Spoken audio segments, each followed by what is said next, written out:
Hi, I'm Dr. Renee Turchi, Plymouth Whitemarsh High School Distinguished Graduate and Pediatrician at St. Christopher's Hospital for Children, and you're watching CITV.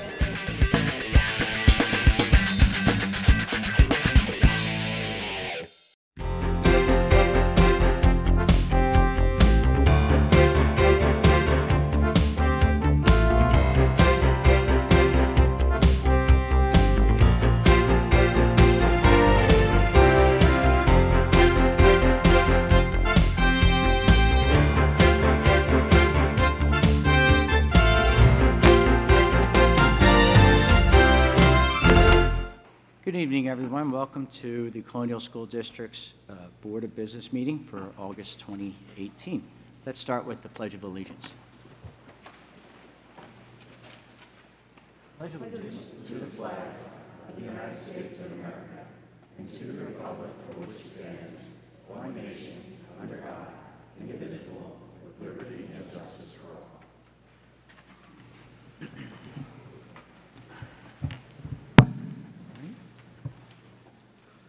I'd like to begin by announcing that the board met in executive session this evening prior to this meeting. We discussed this evening's personnel report, confidential settlement agreements, and legal issues relating to a real estate tax assessment appeal.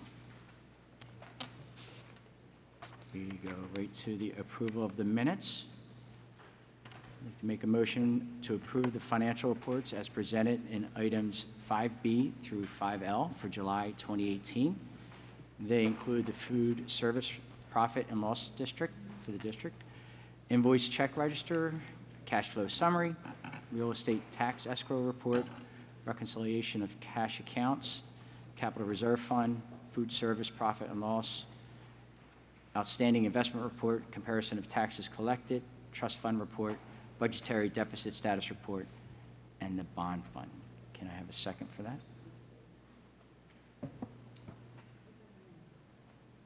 Oh, did I jumped ahead? Yes, I did. I am so sorry. I went right ahead to financial reports and I jumped over a minute, so sorry about that. All right. Motion to approve the minutes as presented in items 3B through 3G.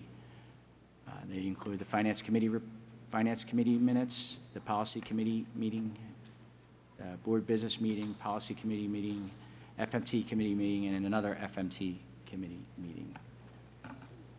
Do we have a second? Any discussion? All in favor say aye. Aye. Ayes. Nays. Ayes have it. And then we'll go to the approval of the financial reports, which I just got done finished reading them. So I'll make that in a motion. Do I have a second? I have a second. All in favor say aye. Aye. Nays. Ayes have it. Treasurer's report. Motion to approve the June 2018 Treasurer's report. Make a motion. I have a second. Second. Any discussion? All in favor say aye. Aye. Nays. Ayes have it. And we go to public comments on the agenda. Opportunity to address the board about tonight's agenda. Sure. Go ahead. Terrence Martin, Basswood Drive, Whitemarsh Township. Let me begin by again thanking the school board for serving the community. I know it's a significant time commitment and it's an unbelievably important position. Dr. Christian, many thanks to you and the wonderful teachers, administrators, and staff that make this such a special school district. I imagine this type of meeting isn't what you envisioned when you took your job. Please know that as a parent of 3, ages 7, 4, and 2, I appreciate your work and the work of your team. The first issue I have with this ordinance is the fact that it's being voted on this evening. I attended the meeting on Monday where many specifics of the ordinance were discussed in great detail, and the ordinance was changed. The audio of that meeting was published on the school district's YouTube page. Some of the back and forth was inaudible to me due to directors and the attorney representing our solicitor not activating their microphones when speaking. As of 4 p.m. this afternoon, the recording had 7 views. I believe I was 2 of those views. The fact that a vote is occurring less than 48 hours after that meeting with only a partially audible recording of the special meeting available does not scream transparency. Additionally, The board president moved to have a first read to occur at that special meeting. It felt to me the action was intentional to limit the public debate of the ordinance at this meeting. That motion occurred after 9 p.m. on a Monday in August at a special meeting. Over the past month, we have seen our long-serving and respected solicitor fired and replaced with a less experienced campaign donor. We've seen a $40 million plan to renovate our middle school turn into a teardown and rebuild that will cost at a minimum $70 million. I would argue that the architectural drawings that were presented earlier this week will result in the final cost of that project to be north of $100 million. And now we have a responsible contractor ordinance that will cause many of the contractors that have served our community to lose their right to work in our district. Additionally, this ordinance has the potential to delay construction projects. I believe Dr. Christian alluded to that at Monday's meeting when requesting an administration's exception. Forgive me if I misunderstood what you said there, Doctor. The school board refuses to take questions from its constituents. Ms. Epstein's comments from the July 19th board meeting, that analysis of this ordinance was well articulated and fact-based. This ordinance would have cost the school district $2.7 million more had it been in effect since 2015. I try and choose my words carefully, and I try to always presume positive intent. However, I have come to believe that this ordinance is repayment to campaign donors. I sincerely hope I'm wrong, but there's too much evidence suggesting this is a pay-to-play situation, from emails detailing how to ask for money from union donors, to the school members admitting that they were, quote, strong-armed, end quote, by political leaders to support the RCO, to the history of slander and attempted intimidation tactics by one of the parties involved. All of these factors have led to my conclusion that this is a pay-to-play ordinance. I do not know if that is illegal, but it is certainly wrong.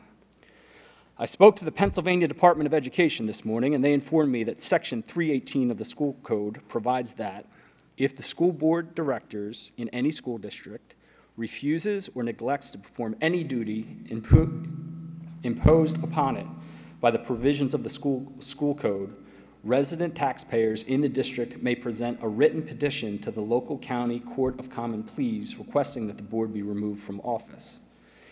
If this ordinance passes this evening, I'm asking my fellow taxpayers to join me in signing a petition to remove the school board members who have blatantly ignored their fiduciary duty. I cite Ms. Epstein's analysis of the ordinance as proof that the ordinance is not in the best interest of the taxpayers of this community. I'm disappointed in the way this board has operated over the past months, 8 months. My disappointment has nothing to do with political affiliation. 1 minute. We are parents and neighbors. We live in an exceptional community. The level of disrespect this board has shown to its constituents is really disheartening. I ask again, please, at a minimum, delay the vote on this ordinance. Thank you for your time and allowing me to speak.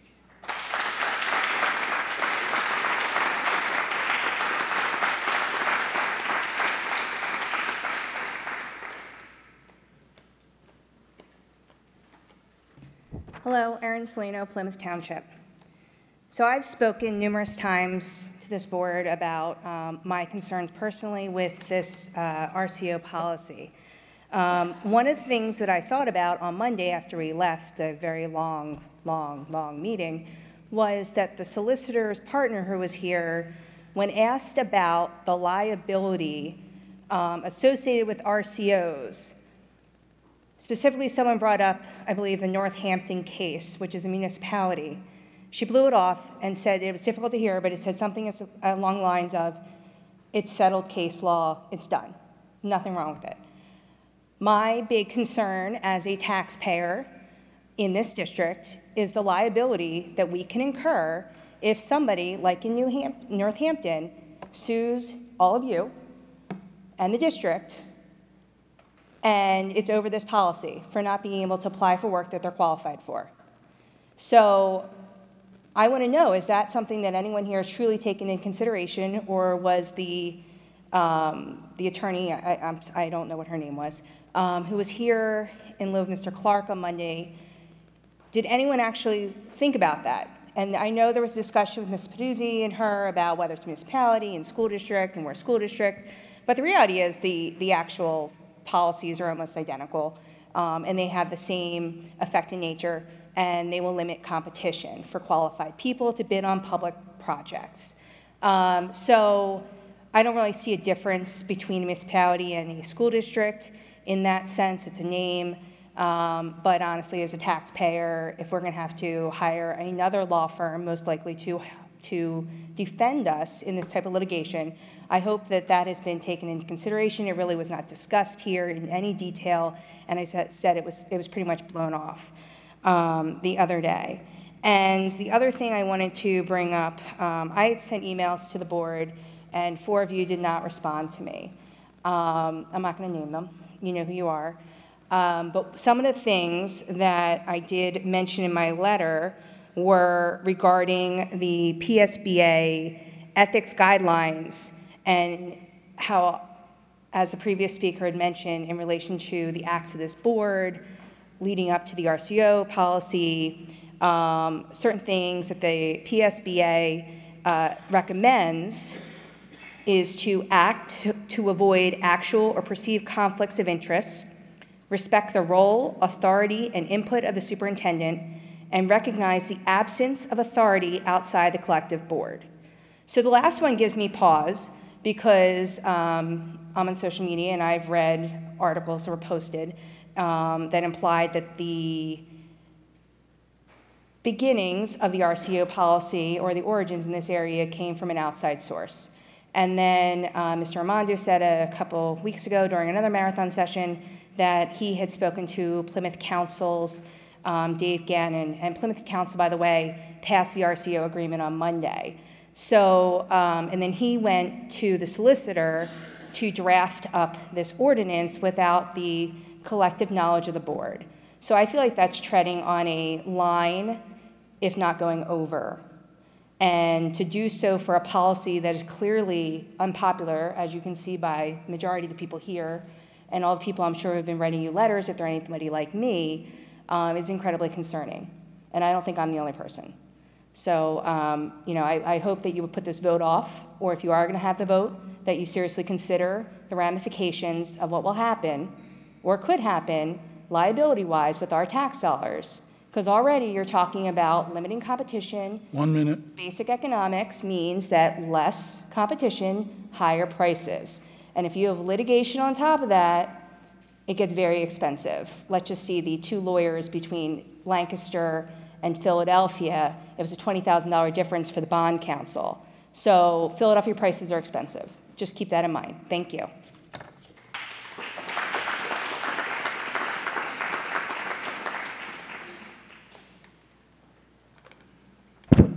Good evening. My name is Brendan Stanton. I'm the owner of BSI Electric, currently a Colonial School District contractor. I've come here today not to bash you, but to tell you what I know about RCOs after 41 years in business. Just to give you my background a little quickly. I received my license in 1977 while I was attending Spring Garden College. I became a sponsor. That is the proper word for someone that has an apprenticeship program. You can go online and download from Pennsylvania and federal government. The contractor is a sponsor, okay? There is nothing about Class A or anything else. As a sponsor, you're responsible to monitor the program, report to the Pennsylvania. The federal government has given Pennsylvania, or other states for that matter, responsibility of monitoring these programs. I listened to the meeting from Monday, and I heard people say they don't come out.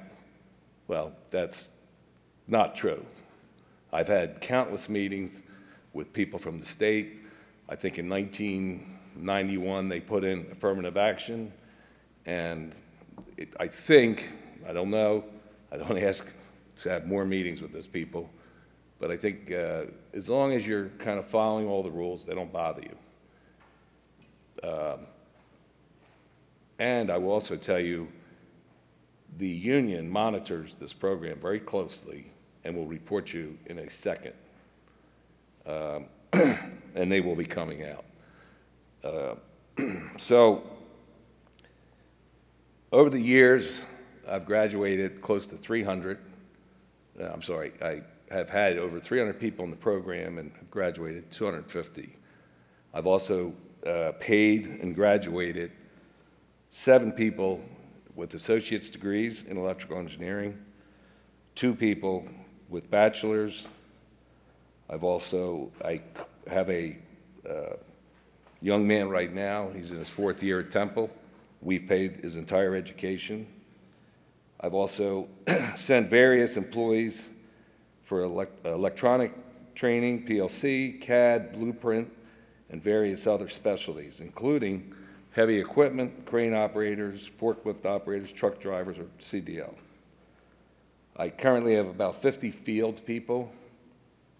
I have 5 apprentices in the program, so this whole business doesn't really affect me. And I will tell you the truth, I know every contractor who's worked here. Currently, Farfield, Phillips Brothers, I think did the science wing. I think Greg Vitri's done some work for you, and myself. We all have robust apprenticeship programs because you won't have people if you don't. And the union will tell you that too. I mean, it's important to train your people, keep them up to date, and keep them going. As far as the safety goes, I have probably the lowest possible, like 6.71 EMR, and I've had that for close to 20 years. In this business, if you're not safe, you're out of business. It's as simple as that, and it's getting worse. We are on projects where they're handing out fines once or twice for violations. 3rd time, the employee's off the job. 4th time, the contractor's off the job.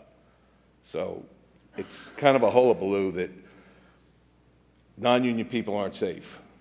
1 minute. And I will tell you this, I'm going to skip. I was afraid I was going to get into stories. But my opinion, the main objective of the RCO, it's been going on for years, is they're going into townships and school districts. They're going to get them passed. And when I say them, it's the union. And then they are going to torture your administrators, both through legal suits, RTKs. They will ultimately make fun of you. They will pass out brochures. What they've done at Westchester University and other places that I've worked, they don't bother me. They go after the administration, and the ultimate goal is that your 10 seconds, administrators please wrap up. eventually say, you know what, let's put a PLA in. I don't need this jazz. So it's a well thought out plan. It's been going on for years, and that ultimately is what I think. Anybody can get a hold of me. I have a lot more data and evidence to back up my data. I'm not here to bash anyone. I just want you to know what you're getting into. Thank you for your comments.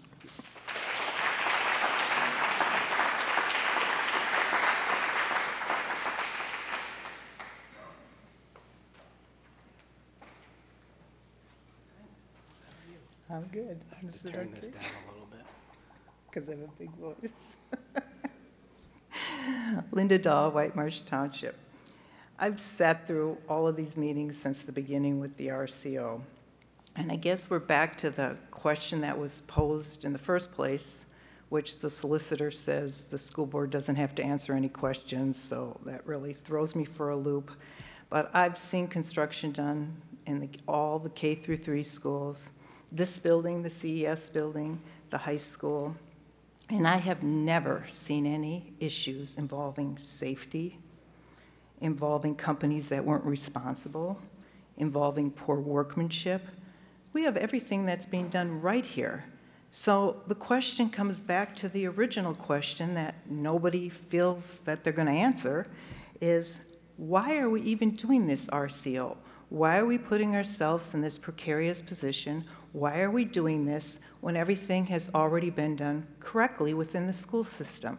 Everybody who's been hired here has done a good job. Everybody's safe. It's not scary. Scare tactics. Everything has been done correctly.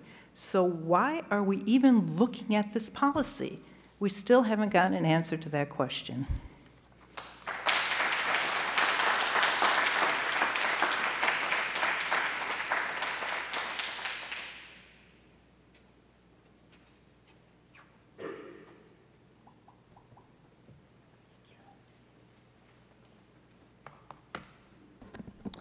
Good evening, and thank you for this opportunity to address members of the Colonial School Board. My name is Mary Jo Daly. I'm a state representative for Conshohocken Borough, White Marsh Township, and a large part of Plymouth Township. My office address is 815 Fayette Street in Conshohocken, and my home address is 1294 Montgomery Avenue in Narberth. I came here tonight because I was actually encouraged that the school board was considering a responsible contractor the policy. And I know that state law mandates that school districts award contracts to the lowest responsible bidder, but unfortunately the state law does not define the word responsible. The proposed responsible contractor policy that you are considering fills that gap by establishing, and I'm going to quote, clearly defined minimum standards relating to contractor responsibility, unquote, for the Colonial School District. Definitions will apply to, and I'm going to quote again, all general contractors, construction managers, other lead or prime contractors, and subcontractors, regardless of incorporation of any tier that perform work on any district property and facilities. The policy would level in my view, the policy would level the playing field between the Colonial School District and contractors bidding on any district project for work valued over $50,000. Because contractors then know what to expect when bidding on a school district project, and the school district will have a useful tool to evaluate contractors. In my experience as a local official, the term lowest responsible bid was problematic. Because we had a bid that came in much lower than what our architect and engineers had projected for us. And while we had concerns about awarding that, we were told that because we did not have a definition of the word responsible, we had to take the low bid. And there were issues, and those issues actually continue to today when I go down into that building. You may not have that specific situation thus far in Colonial. I've gone through your schools. They're beautiful. I've seen your renovations. They're really great.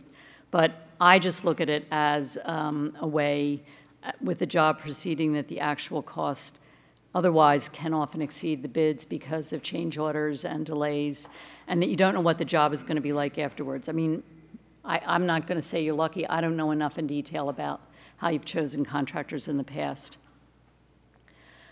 But the way I'm looking at it is that without a responsible contractor policy, a school district has less of an ability to evaluate a bid than any of us do as either homeowners or business owners. When you're spending the tax dollars from your community, it's a huge responsibility to ensure that the work is of high quality and that the workplace is safe for the workers and surrounding community. So requiring a contractor, and I'm using the language that was in your policy, to have a Class A apprenticeship program for each trade ensures well-trained and skilled workers are doing the work and that they're paid the prevailing wage. This means that these workers can provide for their families and contribute to the economy. I think this is important in Pennsylvania, and this is why I'm encouraged that you're considering this type of a policy, because we know that even the General Assembly, bipartisan way, and the governor just passed a program in this year's state budget with a $10 million investment in apprenticeships and other job training opportunities for Pennsylvania workers and the economy. These things are important to our communities, and I think that they're important to ensure a trained workforce in the future. So I look at this as a good policy for the Colonial School District and for the entire community. But I want to thank all of you for the service that you provide to your community, because I know that I sat on a local government board once. You're a volunteer. You spend lots of time listening. Thank you.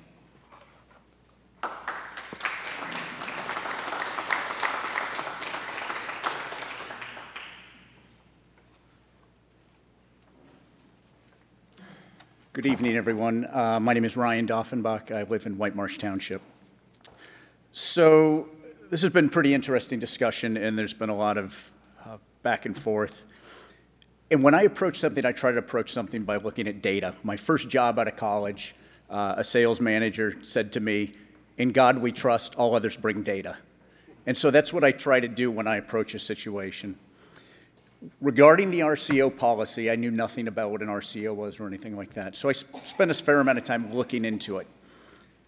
What I've heard over the course of the last several meetings is that we seem to have in place, and I might have misinterpreted this, but questions asked of Dr. Christian and Mr. Yem, it sounds like we have a fairly rigorous process in place to analyze and review contractors. In fact, somebody said, I believe we have 10 of the 11 requirements or capabilities in place that are already in the RCO. I'm not sure if I misinterpreted that or if that is correct. So knowing that we have this in place, or we have a lot of this in place already, the questions that I've sent to the board and that I've asked, I think were fair ones, and I haven't received answers, but I asked questions such as, okay, if an RCO was meant to make things safer, then please allow us or please show us the data of how many issues we've had with unskilled laborers in the renovation of the high school. I think that's a fair question. I haven't heard an answer. What safety issues have been documented by unskilled laborers who have worked in our buildings over the course of the last several years in renovations? We've also heard a lot about increasing costs and whether or not an RCO would increase costs. One of the parents in White Marsh Township presented, I believe, some data saying that an RCO would have cost, if we'd used some of the vendors or some of the contractors, would have cost us significantly more money. People didn't believe that in the board, and it was questioned. So then I turned and posed the question saying, okay, if it's not going to cost us more, then there should be data saying an RCO should be cost neutral or cost less, right? One would surmise if it's not going to cost more, it's going to be neutral or cost less. There's been no data presented about that. So my point being that I don't think, with an absence of all this data, I think we need to continue to research, and maybe the RCO is the right place to go, right way to go. But there seems to be an absence of data and questions that aren't answered, and when they're not answered, it leaves people to formulate their own opinions. I'd just like to present one other piece of data that I looked at over the course of the last couple weeks. And this is in April 2016, the Obama administration Council for Economic Advisors issued a 17-page brief titled Benefits of Competition and Indicators of Market Power. The first sentence in this 17-page brief says, this brief describes the way in which competition between firms can benefit consumers, workers, entrepreneurs, small businesses, and the economy more generally, and also describes how these benefits can be lost when competition is impaired by firms' actions or government policies. The RCO, as it's written right now, seems to be a government policy that would limit competition. The conclusion of this paper was competitive markets promote economic efficiency and growth. Their benefits can include lower prices or better products for consumers, greater opportunities for workers, and a level playing field for entrepreneurs and small businesses. So I think this is a great brief. I think things like this need to be considered prior to you making any future decisions. Thanks for listening. Thanks for your time.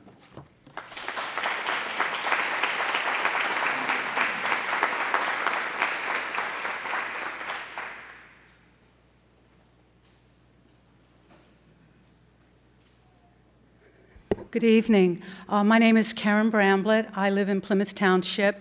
My background is litigation law, and I currently serve on Plymouth Township Council at Large.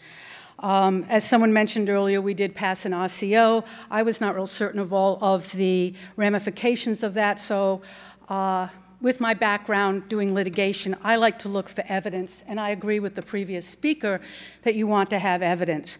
I was able to find a study done in Ohio, published in 2014 in a peer-reviewed publication, that looked at construction of 300 elementary schools in the state of Ohio from 1997 to 2008, looking at whether or not an RCP, a responsible contractor policy, made a difference in cost. They did adjust for geographic location of the schools because costs can vary from rural Ohio to some of its bigger cities. And in that study, they could find no statistical impact of a responsible contractor policy on the cost of constructing schools over that period. The other thing that I wondered about was safety. I have been following the recent series in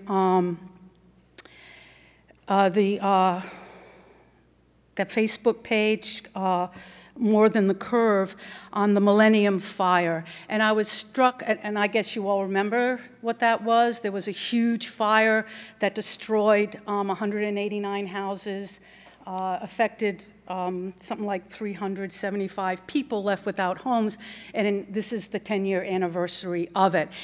And what the fire marshals determined was that that fire was caused by welders working on steel structure, and hot slag and sparks were left behind. You don't see them, they get in the cracks. And that's what caused the fire with all those wooden structures that were around the masonry. Now, I understand that people want to know what safety issues have cropped up in the past with the building of your schools that would want you to have a responsible contractor policy. My feeling is I would not want to wait for such a safety catastrophe. I think acting in advance is good. The other thing I notice about the cost is that Pennsylvania is a prevailing wage commonwealth, or state. Our statute means that we have to pay all people who work on projects, public projects, the same wage, whether they're fit the definition of a responsible contractor under your policy or they do not. So that is not going to vary. You're going to pay workers the same whether they are under the responsible contractor policy or they are not. The only way under responsible contractor policy where you can pay somebody a lower wage is if in fact they are an apprentice. You can pay them the apprentice wage. So I commend you in doing the work that you've done, doing the background. I appreciate that everyone here, they are parents, they're taxpayers like me. My son's long out of the public school system. So I know that it matters very much, and I really respect the opinions of everybody who has spoken tonight. Thank you.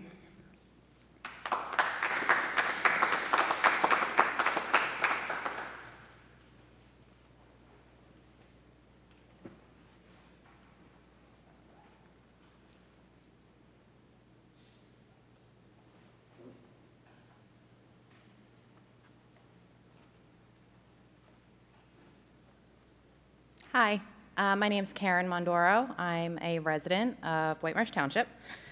I have 2 children in the district now and a third that I'll be going through in a couple years. I'm here tonight to urge you and to urge each and every one of you to be responsible to our children, the taxpayers, and hit pause on this vote tonight.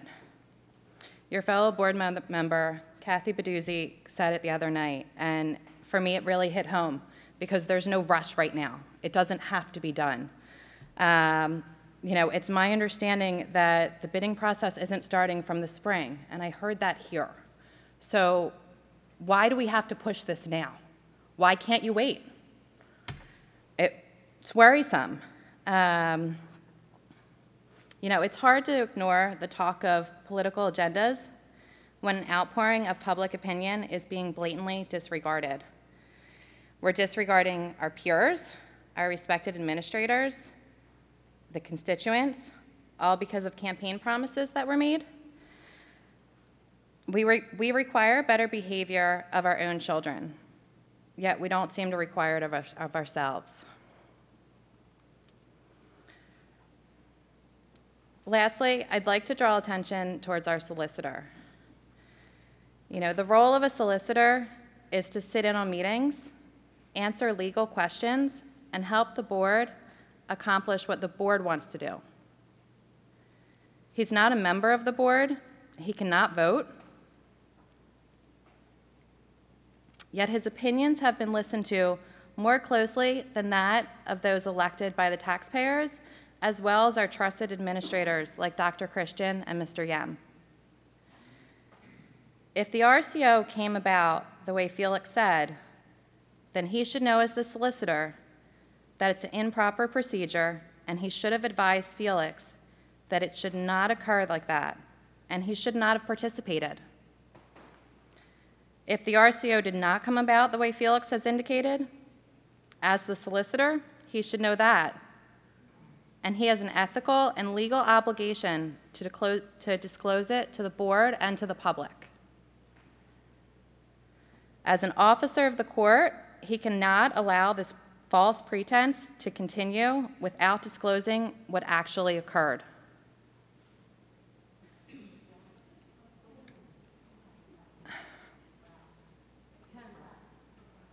I don't have to say it because they are.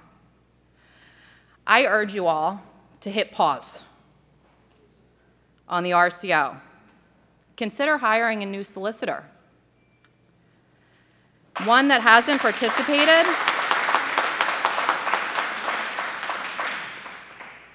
one that has not participated or contributed to any of your election funds, and work to end this mess that all began with the changing of the guards amongst our board. Thank you.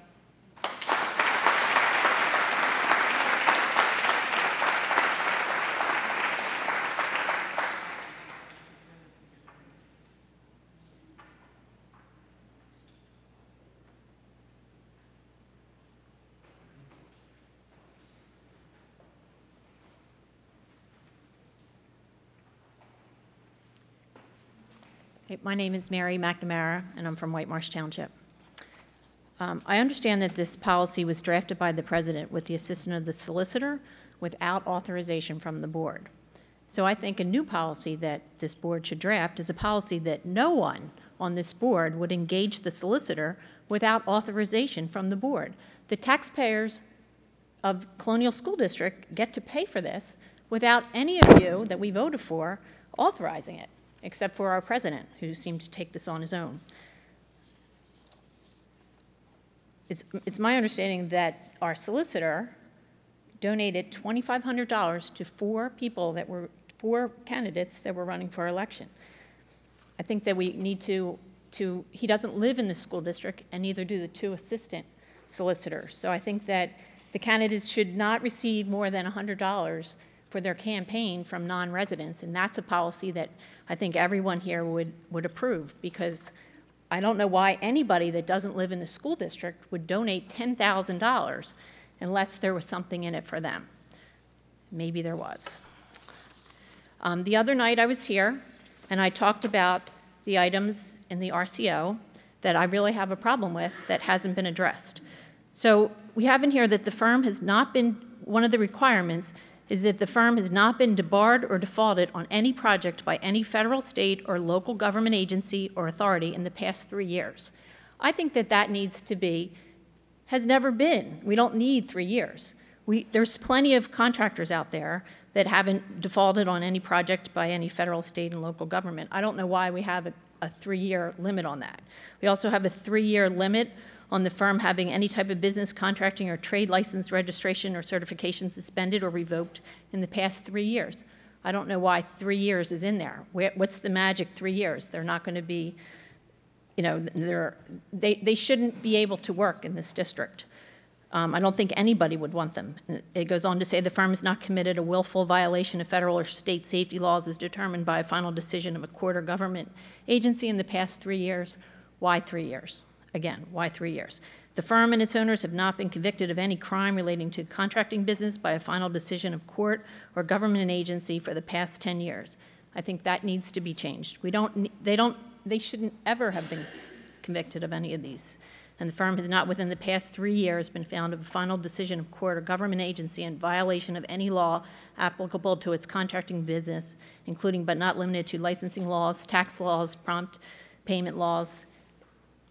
I think we need to change that. So I've asked for that to be changed, and that was not addressed on Monday's meeting.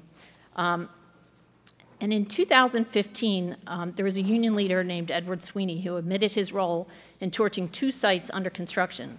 One of these sites was a Quaker Meeting House in Chestnut Hill, which borders Chestnut Hill. And he did this because they refused to hire iron workers from Local 401. So it's kind of interesting that the Iron Workers Union, Local 401, has endorsed our assistant solicitor in her bid to run for state representative, the same one which torched a Quaker Meeting House in Chestnut Hill, right next to White Marsh Township. So just want to remind the board members that your job is to supervise the education of the children in this district. Your job is not, it is absolutely not your job to educate or train workers at the district unless they're in the VOTEC program. It's not your job to train people to become electricians. We need to hire licensed electricians to do the job, licensed plumbers, licensed, masonry. Like, it's not our job. You were saying you wanted to help the middle class and train these people. It's not the responsibility of the taxpayers of this district to train union workers. And I agree with the pause button. We need to think this through before we vote on it. And thank you for your time.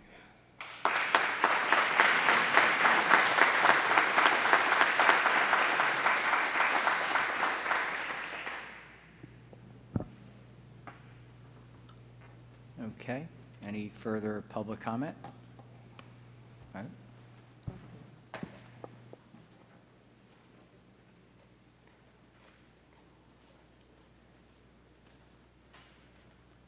How you doing? My name's John Ciotto. I'm from Conshohocken. Unlike most of the other people here, I'm in the commercial construction industry. I've been in it for 20 years. And what I do is I look at all the plans. I actually put together all of the bid packages and everything for subcontractors. To handcuff yourself to a union affiliation defeats the purpose. You have a Division I spec that lays out the requirements for financial stability, safety, project coordination, all of the other things that this RPO represents is written in your Division I specification. It's in there. So to handcuff yourself, we've already leveled the playing field by going to prevailing wages. So to sit there and to eliminate competent contractors like Brendan Stenton over there doesn't make sense to me. I've seen everything. I have good experiences and bad experiences with both union and non-union contractors. So it's not a matter of pro-union or anything like that. You've leveled the playing field with your labor agreement or with your labor rates. So to go look at this thing and to handcuff yourself and to take away the ability for the union guys to stay a little bit more competitive, it doesn't make sense to me. So I just want to basically say, in your Division I specification, you've met the requirements. You're making people responsible. You should be looking at the financial stability of the subcontractors and the contractors and their experience with the type of work as compared to their labor affiliations. That's all I got to say.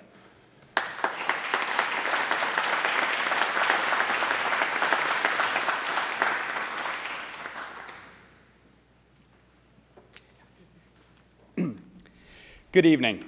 I'm Matt Bradford. I live in Worcester Township, but thanks to the wonders of gerrymandering, I represent the western third of Plymouth Township, and it's my pleasure to be here tonight and come in front of the Colonial Board. Everyone knows you have an amazing district, an amazing board, and do a great job for our kids. Dr. Christian, thank you for having me this evening. I often see the gentleman at a baseball field in Methacton, so I know he's just moonlighting here tonight. So as a fellow resident of the Methacton district, we're glad to have you. And again, being on the school board is a thankless job, as you all well know, for many years. So thank you for what you do. It is appreciated and is acknowledged by many of us. It is not easy. I often think it appropriate to mention those of us at the state level have not made it easy over the last 8 years or so for school districts and school boards, whether it's on issues of funding, currently at the federal level, vouchers, and at the state level, the great idea to arm our kids and our students and our teachers to respond to such insanity flies in the face of common sense. So I should have just said teachers, right? Does that carry? Yes, I should have said teachers. The response to violence in our schools is not that But tonight, I know you guys are talking about an important issue, and that is about incentivizing and truly. Mr. Bradford, I just have one quick question before you continue, just for the sake of openness, whatever you want to call it. Do you still work with Mr. Clark? You were part of that firm? Are you still part of that firm? I am actually of counsel at the same law firm that Mr. Clark is a partner. Okay, I just think that needs to be out there. I believe. Can we allow for public comment to happen without interruption? Thank you very much. Well, I would be glad to cover. I think it's a little unfair. I'm also an Eagles fan, but I don't think we use that against Representative Peduzzi. Well, thank you. Let me just say that as we look at an RCO, excuse me, everyone. Can we be respectful?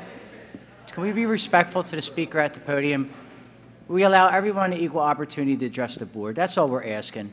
It's not fair to interrupt anybody. No problem with him addressing the board. I'm asking to those that are in the audience making unnecessary noise. That we know that. I didn't know if you were just a little respect. That's all we're asking. Director Moore, I didn't take it as an attack. I was glad to fill in your blank, and I'm glad to do that for you.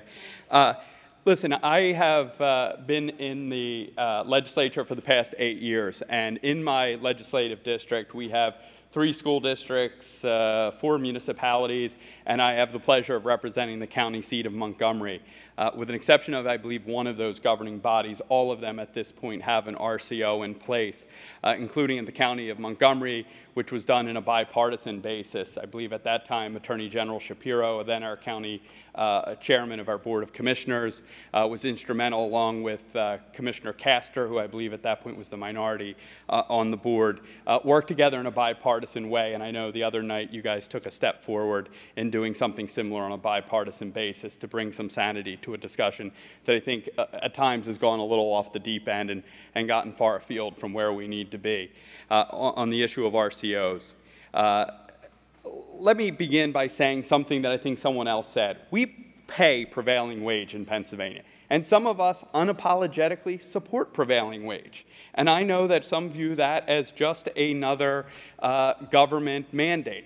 Well, some of us believe that that's part of saying we're not going to engage in the race to the bottom. There are many who advocate very strongly for the race to the bottom, that we should pay lower wages or less wages or have less skilled workers. The simple reality is the only requirement at the state level is that you choose the lowest responsible bidder. For those of us who advocate for what a responsible bidder is and what a responsible bidder should be, I'm glad to speak to whoever. This is a tough crowd, Dr. Christian, you have. Listen, for those of us who advocate for a responsible bidder, we understand you guys are in a difficult spot. If you don't define responsible, aren't you just going to the position of the lowest bidder will always win no matter how irresponsible? I don't think that's what we want on any project or in any part of our schools. I don't think we want that in any public project in Pennsylvania. So I applaud you for what you're doing. I think it's the right thing to do. And I think you join the vast majority of legislative bodies, government bodies in my district, including the county, that have done so on a bipartisan basis. Now, 1 minute. Thank you, sir. I realize some have advocated differently. And they've said, well, you know, it's not our job to educate electricians, which I think is a step back. Because frankly, I think what we've got to really do is we're making a real effort in our Commonwealth to make technical education important and to value it. And I think we should say to those employers, union and non-union, and I happen to have one of the largest, what he'll call merit, what some will say non-union employers, contractors in my district. What I would tell you is there are good and bad in both. So demonizing and talking about the bad acts of one or the other and these kind of, you know, throw out whatever sticks and 15 demonize seconds, please one wrap side up. or the other, I think does a disservice to the serious discussion that needs to happen. I think this has gotten a little far afield. So I'll wrap up by saying this. I'm unapologetically in favor of organized labor, but more importantly, I'm unapologetically in favor of appointing the responsible bidder. And you should give definition to that. You should give meaning to that. You should give meaning to the words that we will put support behind apprenticeships and those that hire the best folks. And that is union or non-union, but it does have some meaning, and I would applaud you for the actions you're taking. So thank you, and thank you for having me. I look forward to continue to work with you. Thank you so much. I really appreciate the time. Thank you.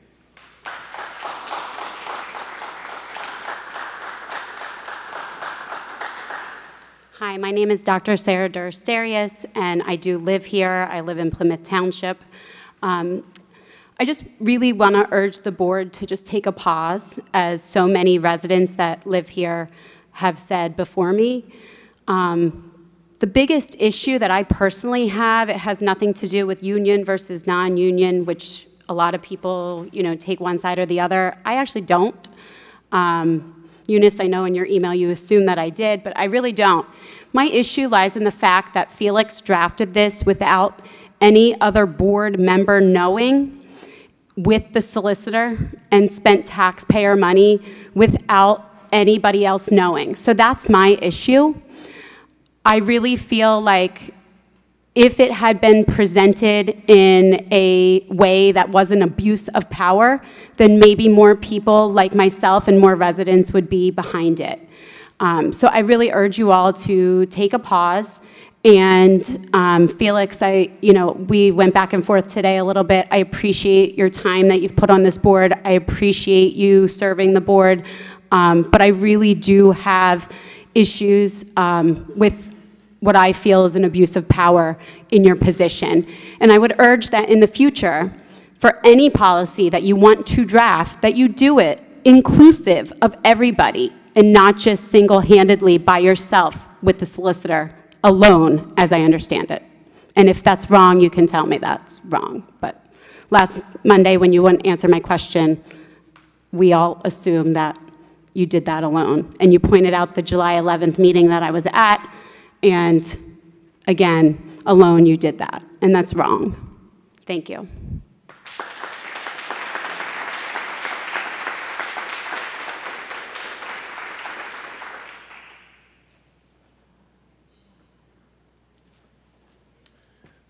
Good evening, everyone. State Senator Vincent Hughes. I happen to represent Upper Dublin, White Marsh, and Conshohocken, in addition to a significant portion of the city of Philadelphia. In Winfield, section of West Philadelphia, but I represent this community. Yes. Can we allow him to speak on the record? I'm going to be real. Thank brief you. because go ahead, Senator. You have the podium. It's not only a timing issue, but clearly it's an emotional issue. I would just encourage support of this initiative, basically for three reasons. As I've listened, as I've researched, as I've looked at various construction issues over time, over the years, in various different communities. And essentially, it's basically three areas. The issue of safety seems to secure baseline standards that everyone can operate off of, everyone knows on the front end coming in.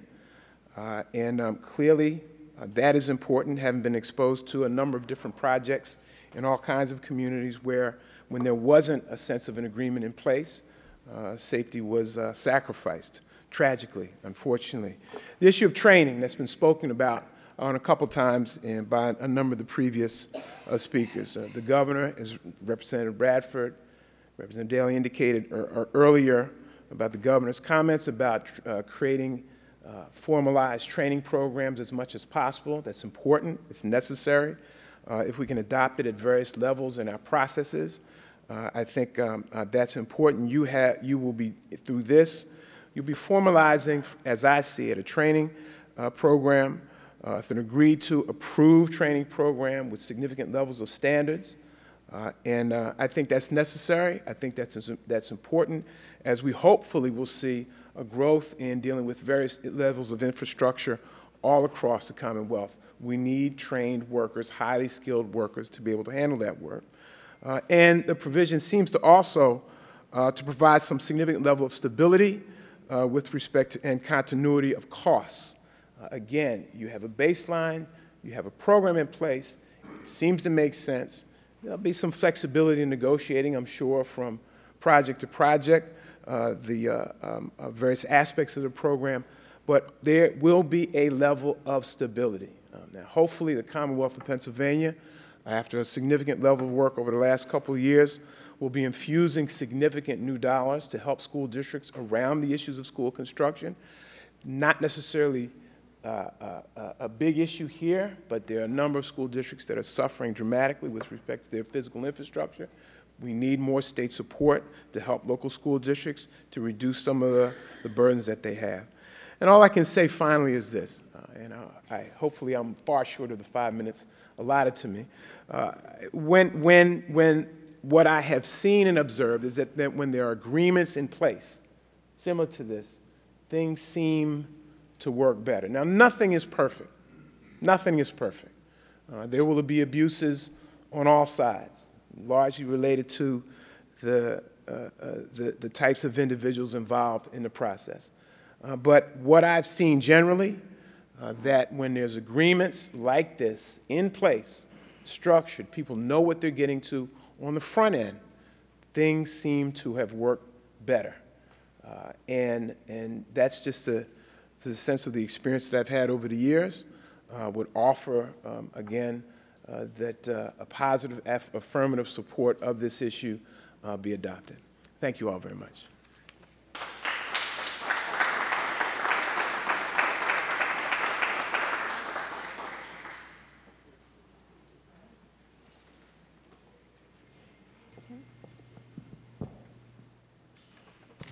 And I know 2 minutes or something like that now. Linda Dahl, White Marsh Township. With all respect to the representatives that showed up, Mary Jo Daly and Vince Hughes, I actually feel very honored that this schools district got such big players coming in. But these people have not been here for 30 years like I have and watched all these projects happen. And there's been all these projects happen and there's been no safety issues. They're reporting about municipalities. We're a school district. 500 plus school districts in Pennsylvania, and only 3 have RCOs. There's something to be said about that. And I just don't like the fact that we've got people who haven't lived here, haven't seen that none of these projects, nothing has happened. You know, usually you have something wrong and then you need a fix. There's nothing wrong. So why is this a fix when there's nothing wrong? So again, due respect to them, they haven't lived here, they haven't seen what's happened. Our school district is special. We have people in positions, Mr. Yam, Sue Moore's been here for 20 years, Mr. Yam's been here for that long. We have a reputation of doing things safe, responsible, paying the correct wages. There is nothing wrong. We don't need a fix.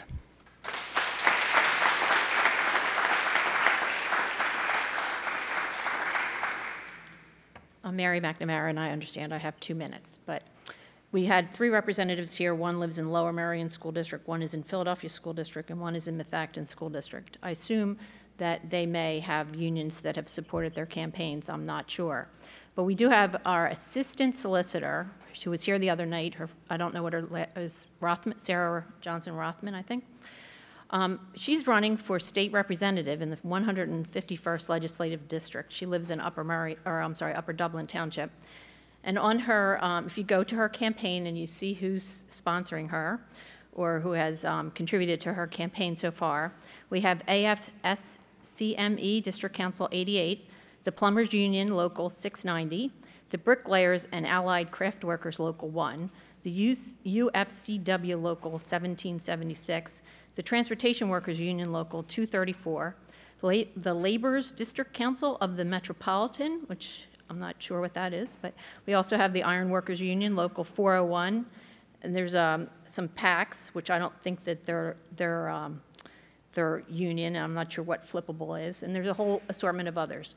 So I think there's a conflict that our solicitor is accepting.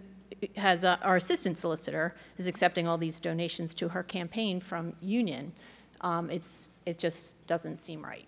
So I really think we have to take your pause button and take that seriously. You've heard it many times from residents. I don't know other people that are outside the district seem like you should be going ahead.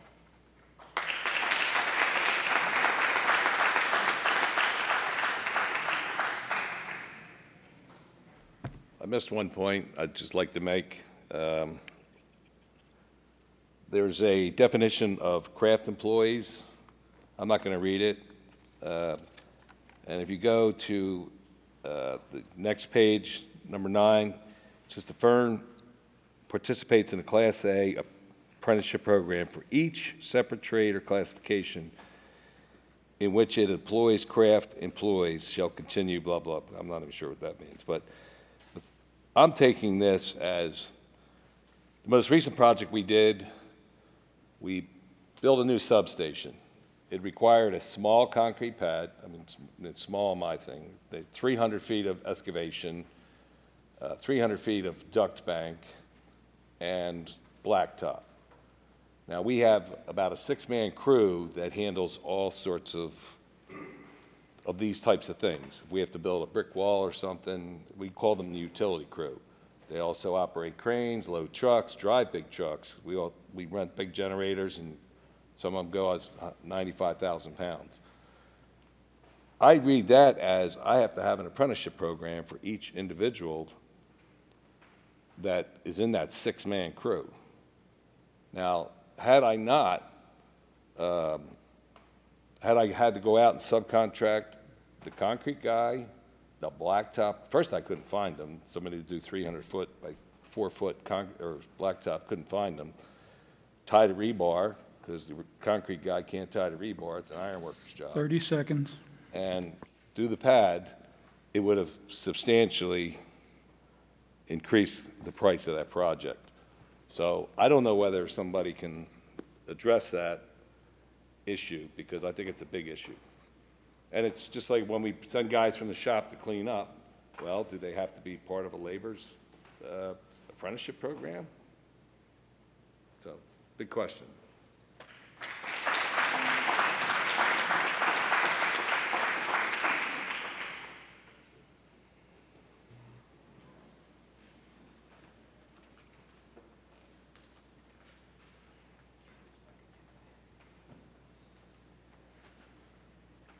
Hi, Leo Costello. I live in Conshohocken. I really haven't been following this as closely as some other people have, so I really don't have a script or anything to read from. But I've been kind of listening to everything that's been going on. Seems to me that some of the things I'm hearing is that the contractors you have already going to fit this, so that's not going to change anything. There might be some reasons why you've chosen to do this, and it seems to be the fact that you want to create a definition of what a responsible contractor is. I think that's a good idea. If that's what this is about, if this is about creating a definition of a responsible contractor, then maybe you should do it. If people have questions in the audience and they need to be answered, you do have a responsibility to answer those questions to them. So maybe you can address them too. But this is something that it sounds to me that if it doesn't change what you're doing, but gives us better safeguards, then maybe it's something we should consider.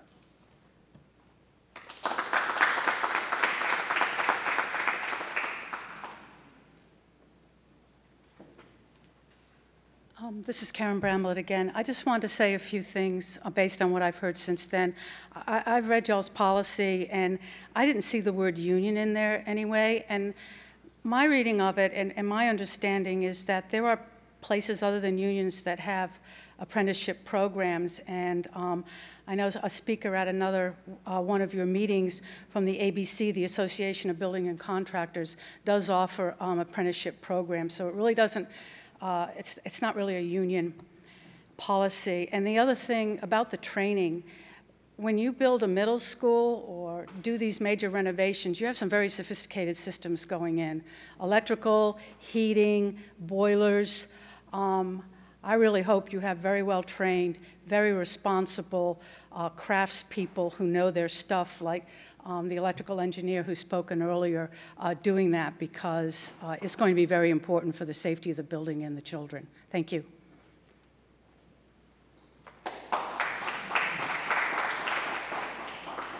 Just to clarify for the previous speaker, on Monday's meeting, I believe Mr. Yem, and I don't know if you're allowed to take questions or not, indicated that there are some contractors that have done work in the school district for years and done that work well that would be excluded from doing work in the future because of something, and I wish I was more versed in the details of the policy, but at Monday's meeting, Mr. Yem indicated there were some contractors that have historically done work for the school district that would no longer be able to bid on or do work in the future. So I just wanted to clarify that from the previous speaker.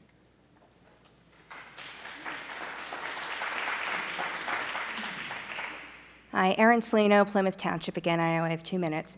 Just to clarify for everybody, there's no, and for all the politicians who are here to support the RCO, there is nowhere in the RCO policy that says you have to hire someone from the apprenticeship program you are supporting. It says you need to be affiliated with an active or robust apprenticeship program. But as we went through multiple times, through multiple meetings, just because you're affiliated doesn't mean to hire people from that program. You're just paying into training apprenticeships or people learning a trade to be hired by other people. So no one here is disputing that apprenticeships are bad. In fact, I think they're wonderful, and I think that anyone who's going to do any type of work here absolutely needs to be trained. But don't misunderstand that clause. And while it doesn't say union in there at all, as Mrs. Bramblett had pointed out, it actually refers to an affiliation with a union, or I'm sorry, with an apprenticeship program. So that means you don't have to hire from there or that particular program. You could have all the guys in your crew and you're done, but you are paying into a system to train others. That is the difference. So while you can be affiliated with ABC and you can be affiliated with other things, the non-union or the people who will not be able to qualify under this RCO are not people who are not trained. They're people not affiliated with a robust apprenticeship program, and they're not paying a fee to be affiliated. So I wanted to clarify that for everybody here and state that me personally, I'm not union, anti-union. I want everyone to be able to bid, and may the best bidder win. Thank you.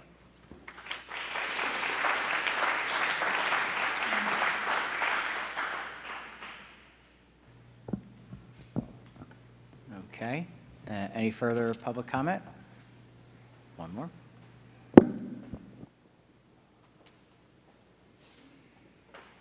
Hi, Lisa Dunleavy with White Marsh Township. Just had a real quick thought of something I'm hoping to educate myself a little further tonight, and just wanted to put it out there if anyone has this knowledge on the board and could share it during your discussions of the RCO policy.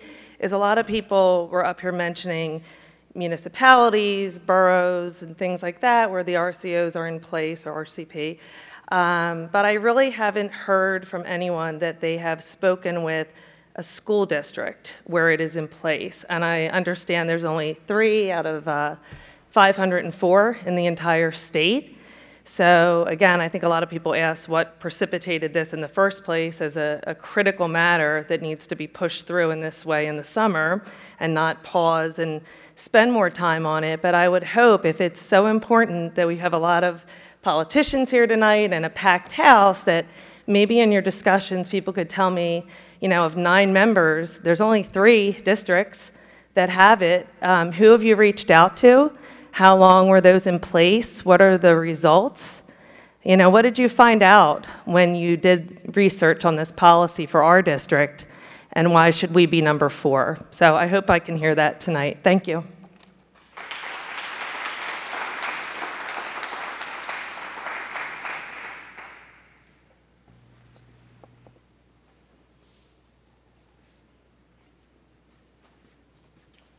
Good evening. My name is Chris Ferris. I'm a White Marsh resident, but I have a Conshohocken mailing address, so I hope that's good enough for everyone here. I'd just like to say a couple things. I went through an apprenticeship to be an electrician, and I learned that you don't have to have an electrical license to do electrical work. One person has to.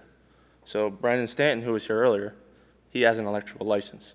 He holds the license. But he can hire anyone in this room to do electrical work. That's what we're missing. He's not hiring people from, no, not just not him, but anyone, is not hiring anyone who is taught the trade. He can literally hire anyone off the streets to be an electrician. There's no apprenticeship program, the whole thing we're going for here. Secondly, I'd like to say, I think it's good. I spent 5 years to learn my trade, and a lot of people don't even go to college for 5 years, so I got them. And the third thing I'd like to say is, if everyone could just take a look up, you see respect, responsibility, and kindness. I think on both sides of the room here, we all need to do more of that. Thank you.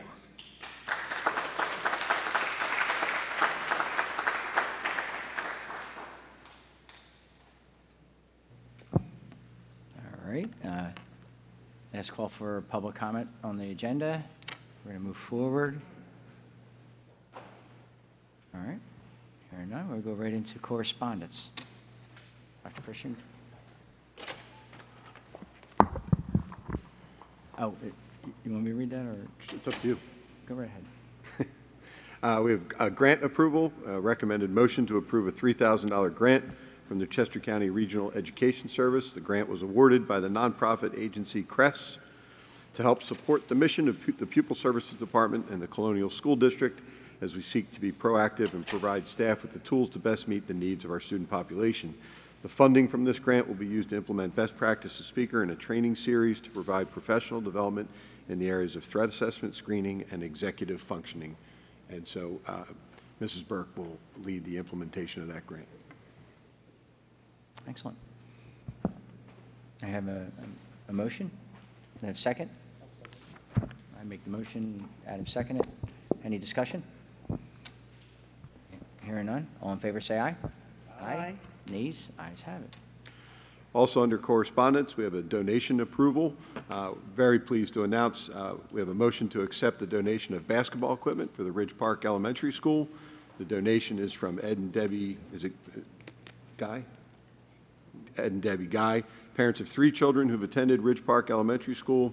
The equipment, which is 2 backboards and 2 poles, is valued at $1,500, being donated in recognition of everything Ridge Park Elementary School has done to shape their children's educational foundation. So I can tell you Mrs. Carr and all of our K-3 students are very excited for that donation. We really appreciate it. That is a very nice donation. Hear that in a motion? I'll make that motion. Do I hear a second? Second. All in favor say aye. Aye. Nays? Ayes have it. Superintendent's report. Thank you. We have items A, B, and C, approval of the superintendent's report, the personnel report, and extracurricular contracts. Board action is requested for the attached personnel changes. Appointments for promotion, employment, or transfer are subject to the presentation of valid credentials, employment verification, documentation, and state-mandated requirements. Pleased to report to the board that we are fully staffed in anticipation of the 2018-19 school year. I can tell you that I've been touring the buildings. They look fantastic. Really want to thank our custodial crews for getting them up and running, and our technology and HR departments for getting our technology in place in all the buildings, and obviously funneling in over 20 new teachers that are coming to the district who will be participating in induction next week, which is a requirement by law. Most importantly, as a parent, I'm ready to send my own children back to school, and I think everybody in the room can agree we're looking forward to an excellent school year. Very good. So we have a motion to approve the personnel report and extracurricular contracts as outlined in 10B and 10C. I'll make that in a motion. Have a second. Any discussion? All in favor say aye. Aye. Nays? Ayes have it. Okay. Moving forward into new business. Jen? Motion to accept changes to Board Policies 100, Comprehensive Planning, 102, Academic Standards, and 226, Searches on a second read basis. All right. Do I have a second? Second. Any discussion? Hearing none. All in favor say aye. Aye. Nays? Ayes have it. Motion to approve Board Policy 605.1, Initiated Real Estate Tax Assessment Appeals on a first read basis. All right. That's in a motion. Do I have a second? Second. Discussion? Dr. Christian or Mr. Clark, could you just explain briefly sort of what this policy is and what it does? Oh, this is the assessment? Yeah, go ahead. And sorry to surprise you. No, that's okay. I just hit the wrong button. This policy is meant to address an issue that has come up regarding tax assessment appeals in the last year or so with a case most commonly known as Valley Forge Towers. The owners of that property challenged the fact that their tax assessment was being appealed because the school district did not have a defined policy deciding how they would go about assessing businesses, and they were assessing businesses and residential properties differently. The court in that case, while there were a lot of issues that came out of it, one of the clear directions was that all school districts, all taxing authorities have to develop a policy on when they will appeal the assessment on a property, both residential and commercial. And one of the things you have to do in this policy is you have to set a dollar amount for when you will file that appeal. That is what this policy does. It helps keep us in compliance with the Valley Forge case and will eliminate the challenges to whether or not we were following our own policy. The one thing we have to do, and obviously we'll work with Mr. Zablowski, Dr. Christian moving forward, is we have to make sure we adhere to this policy and do not deviate from it. And when you say we have to set a dollar amount, that's not a dollar value of the property itself, but it's the amount by which we deem the property to be underassessed. If the property's recent sale price indicates the property may be underassessed by more than $500,000, then the business manager and/or solicitor will research the transaction. Then we get into all the issues regarding common level ratio, and then a determination at that point in time you'll be able to appeal that property, unless you determine that it is properly assessed. And Mr. Clark, is this, am I correct that this is, we are putting in writing what we have been doing in practice up until now? I think for the most part that is true. I don't, being new to the district, I'm not sure what we did last year at this time. I think Mr. Zablowski is also new, but it is, I think it is fairly consistent with what we have been doing. Thank you.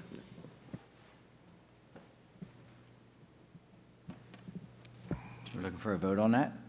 All in favor, say aye. Aye. Nays? Ayes have it. New board policy, second read. Jen? Motion to approve Board Policy 826, Responsible Contractors, on a second read basis, pending review at special meeting on 8/13/18. That a motion. Do I have a second? Second. Any discussion? I mean, I would just like to say, and first of all, thank everyone for being here and everyone's interest in, in this issue and this policy on both sides.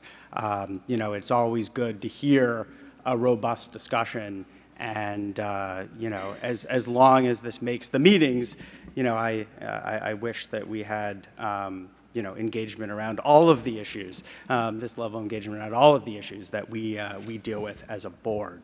I want to say that, on Monday evening, I think at the special meeting, which I know several of you attended, I think we worked really, really hard to go through a lot of the recommendations we had received and to strive to reach a workable consensus around this policy and a compromise around this policy, under which not everybody gets what they want. Some of us are disappointed, likely, and probably all of us are disappointed in some way. But ultimately, we worked together, I think, very professionally, functioned as a board should. There was robust give and take. There was respectful give and take and a lot of discussion that hit on many of the issues that people have raised tonight. And I think we made modifications to the policy to take into account a lot of the concerns that members of the public, some members of the board have voiced.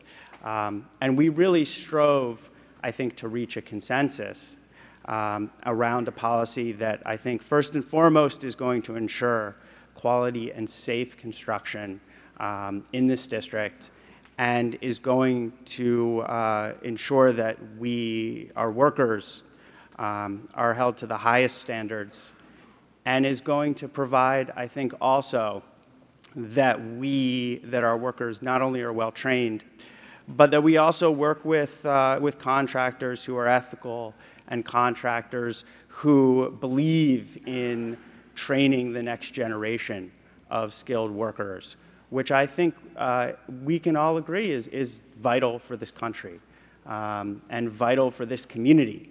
We need the future electricians. We need the future plumbers. We need the future skilled workers as well. So I think we've made a lot of progress over a couple months of really, really hard work, tough discussion, a lot of listening. And I think it's really important that we move forward with that progress, with that compromise, with that consensus that was reached, and move forward with this policy. If I may, I left Monday night's meeting exhausted. Of course, that goes along with being an octogenarian. And I also felt very guilty. My conscience kept bothering me that I was sacrificing my principle, my integrity, for conciliation and compromise. So I spent the last couple days really thinking about that. And more importantly, I spent the last couple days reaching out to old friends of mine from my 35 years as an educator who have gone on to be superintendents, business managers, directors of intermediate units, and we went over the whole policy. Let me go on record. I am in favor of an RCO. I am absolutely opposed to the way it's written now.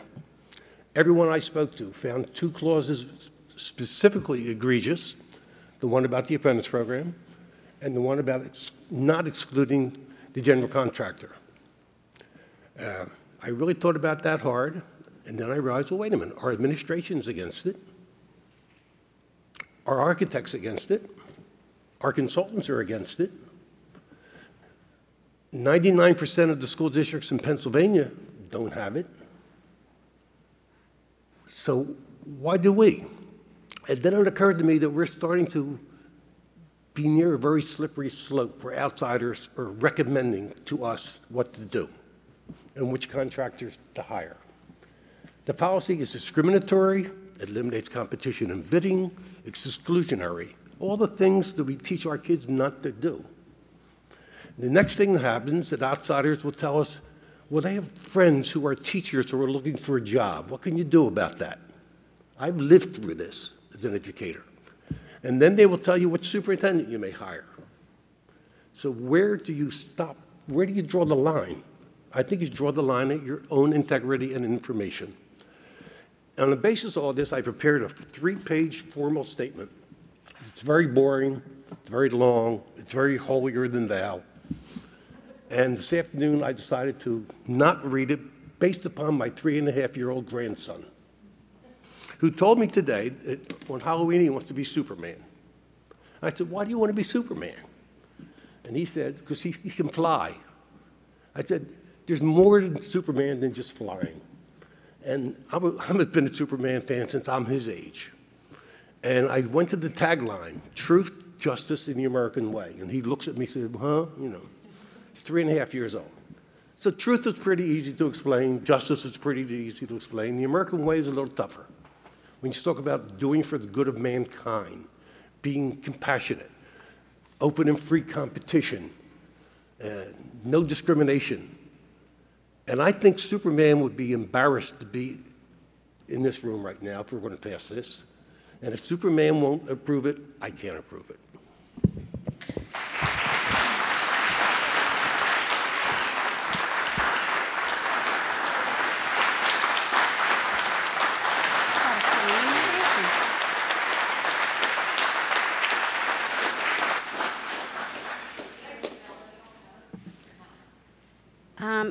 I have unlike Mel, I didn't throw this out because it's not mine, and I promised that I would read it. As anyone who has observed the board meetings recently, you know, there's plenty I have said and can say on this issue. But to begin my statement tonight, I'd like to read part of a letter, and it is only part, even though it's long, from a former board member, Alan Tabachnik. He sent this to me and asked me to please read it in his absence. He had moved to Washington for business reasons. These are his words, not mine. My family and I lived in Colonial School District for 19 years, and I volunteered almost 8 years of my life as an elected member of the Colonial School Board, proudly serving 2 years as president. I worked with a diverse board made up of members of both political parties, and we came together as a team, putting any political differences aside, and we worked closely with the administration to improve the quality of education for our children in this district.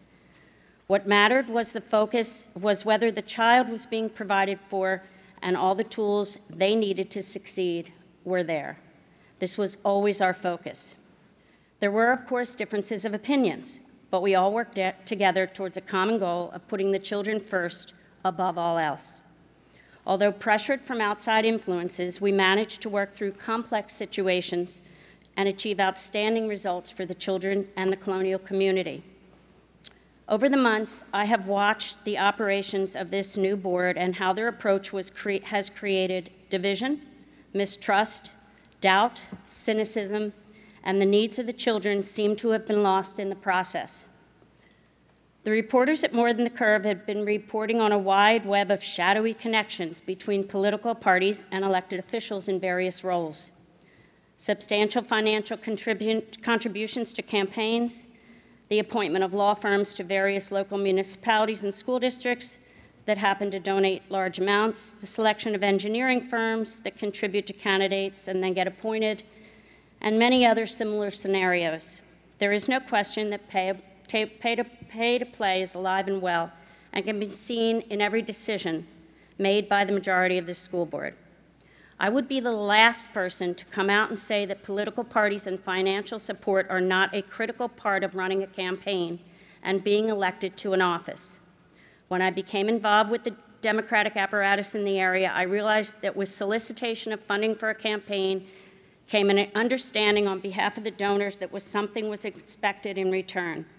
I was naive and really did not think about these issues at the time. I was excited, energized, and full of drive to get onto the board and change the system for so many children.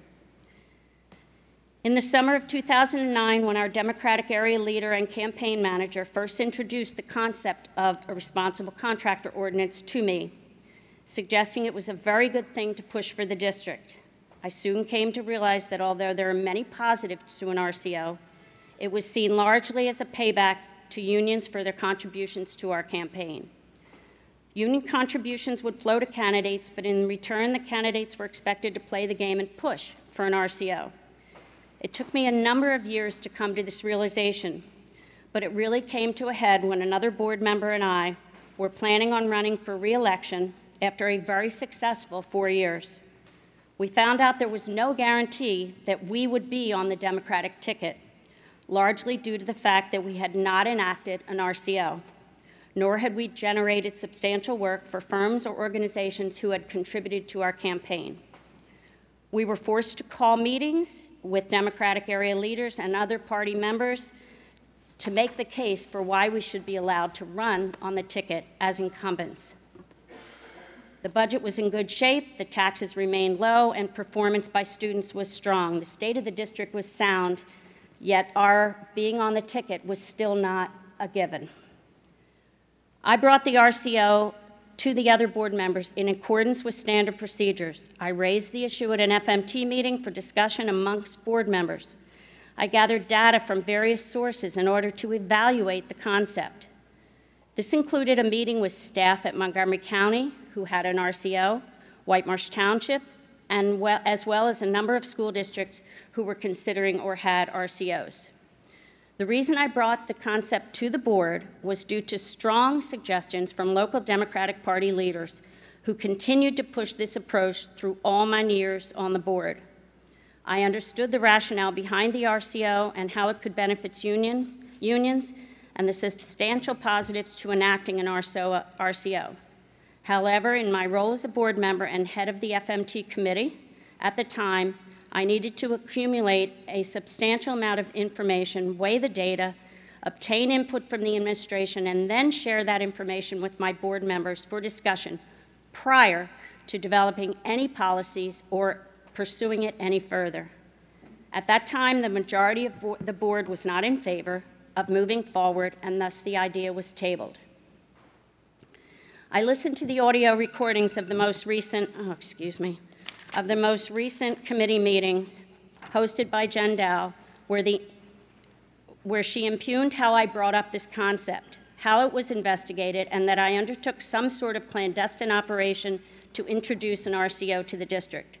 In fact, it was just the opposite, and it's the current majority that has decided to push their own RCO, direct the district's legal counsel to draft an ordinance in May, and then push it forward as a done deal in July without consulting the full board for any type of discussion prior to writing the policy. Coordinating a new policy behind the scenes amongst a cabal of board members without any committee meetings or input from the public and against the wishes of the administration is an abuse of power and authority and violates almost every tenet and guideline laid out by PSBA relating to how boards should operate.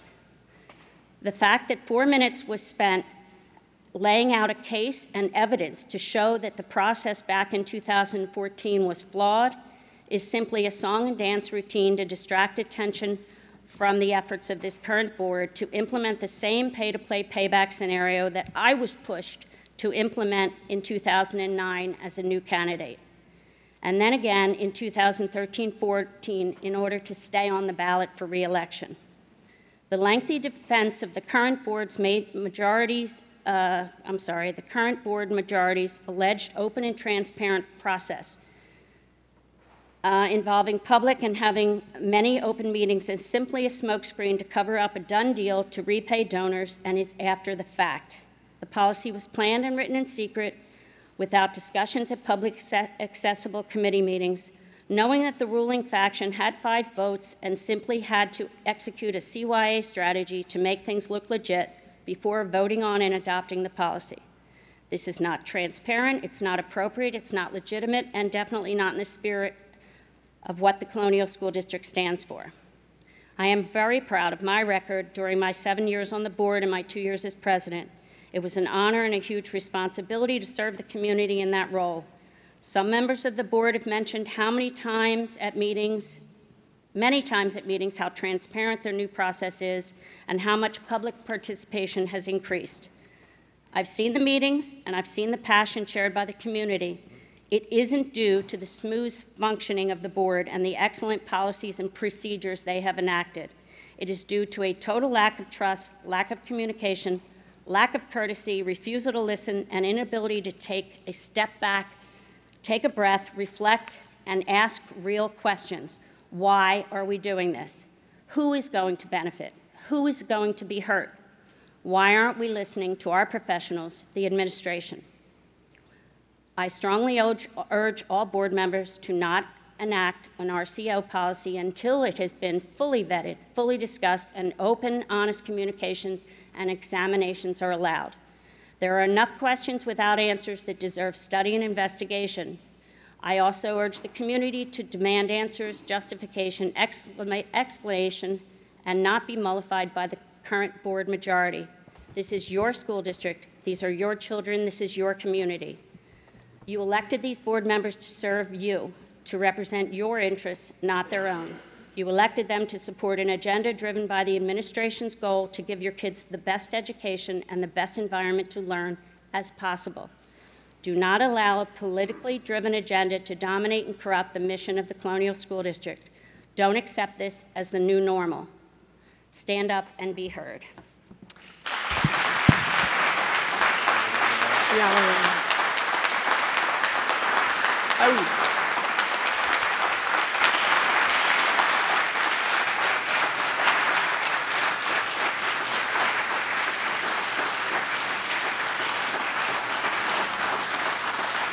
I would just like to note for the record that I would just like to note for the record that Mr. Tabachnik actually is not here, does not live here. He's sending this along the way.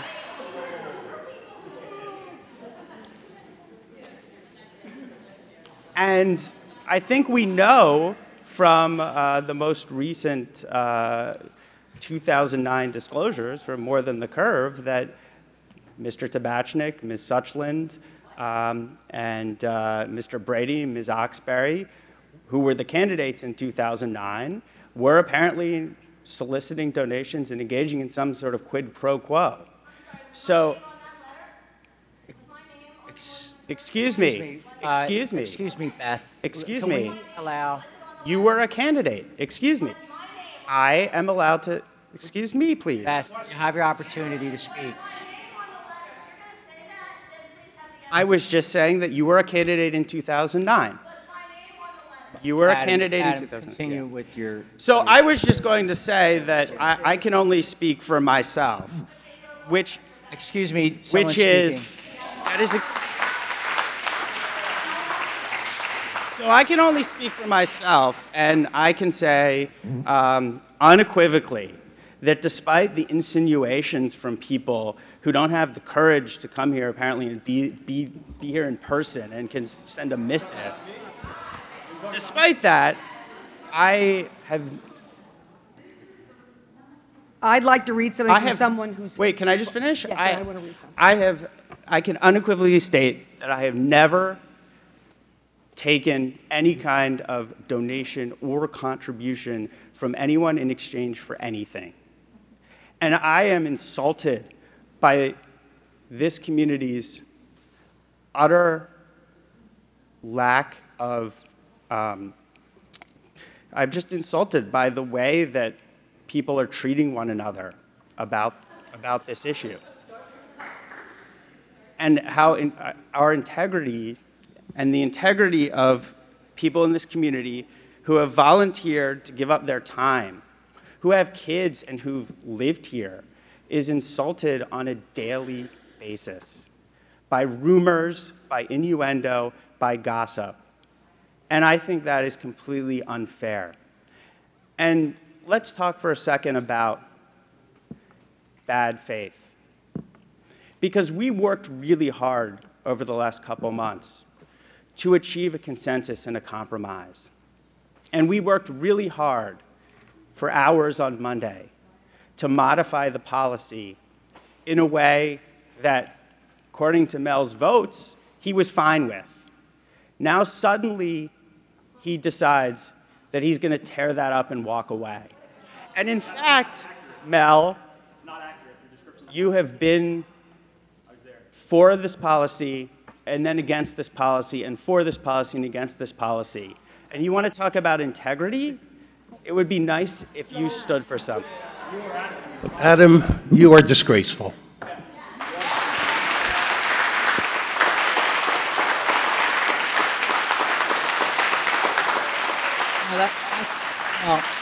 I have specifically, during all this controversy, not attacked anyone personally. As board members, we should show respect. And I am. And you think I was just showing respect? I was attacked personally for being bright enough to change my mind. No, he's not that. It's the frustration of the meeting on Monday. We tried to do a collaborative effort, and to say anything that it wasn't, it was a collaborative effort. And I think we tried to work together to reach the middle. There was compromise on both sides. It was good dialogue. I'd like to thank Kathy Peduzzi for asking for that special meeting. We have been through a long process. We spent many hours on this. And I think that as a board, we don't always have to agree, but we have to be respectful. I would agree. And we did our due diligence. We did extensive research. We went through the process in an extensive and exhaustive manner. How can a person expect respect from the community if he shows disrespect right to a board member? I don't understand I didn't hear disrespect. No, I have to. Then you better listen better. Temper that with saying I went home. let me repeat, I'm in favor of a responsible contractor ordinance. I am against two specific clauses in it, which I find exclusionary, discriminatory, and harmful to the school district. And that's fair. It is You fair. were allowed to feel But that for way. Adam to attack me for changing my mind? Well, I thought that you voted for it on Monday night to I move did. forward. I went home really thinking about it, and that's why I reached out to all these educators I know, and business managers, Fair enough. No, and I mean, directors of intermediate units, all who convinced me it's I wrong. think that, I would like to, hold on before a moment. Leslie had did ask to have the floor after Adam. There is someone I'd like to read a letter from who does live in this district, not Alan Tabachik, who does not live here. So I have a letter from Joseph M. Torsella, was emailed to all board members today. He is treasurer of the Commonwealth of Pennsylvania. Dear members of the board, as the treasurer of Pennsylvania and a resident of the Colonial School District, I write to urge your support of the responsible contractors policy currently under your consideration. In my role as custodian of Commonwealth assets, I am entrusted with the prudent management of over $100 billion in public funds, including our fellow citizens' hard-earned tax dollars. It is my duty to ensure that taxpayer money is invested wisely.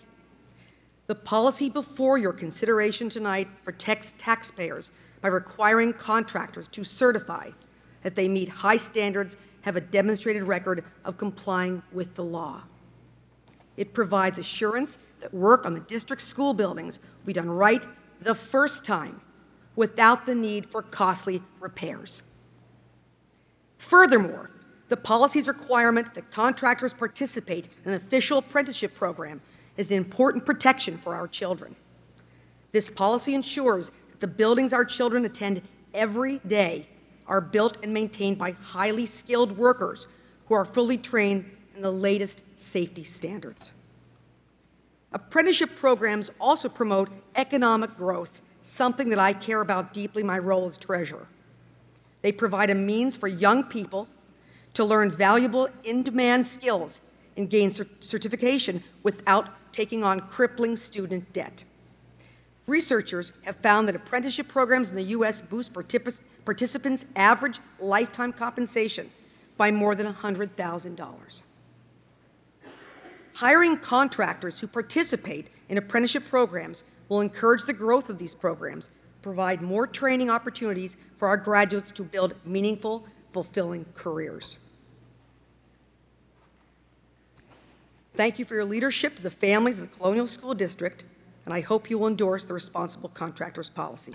Sincerely, Joseph M. Torsella, State Treasurer. Thank you. I find it interesting how different people can interpret the same thing so differently. As I was debating all this afternoon and composing the statement, which I decided not to read, I got the email from the treasurer of the state of Pennsylvania.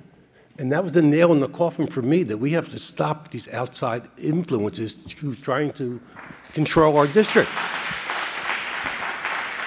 And then all these politicians show up tonight that we've never seen before or heard from, and they want the same thing.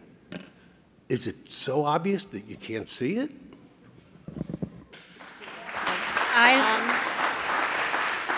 I would just clarify that Mr. Torsella does, in fact, live in Colonial School District. And as we witnessed tonight, we allowed people to speak who represent this area, and I had no issue with their speaking, but they don't live here either. Mr. Tabachnik gave 8 years of his time to lead and work on this school board, and he asked, and I think it was fair to listen to what he had to say. And I know you don't think so because you don't like what he had to say. I would like to add, from my opinion, number one, I am not against apprentice programs.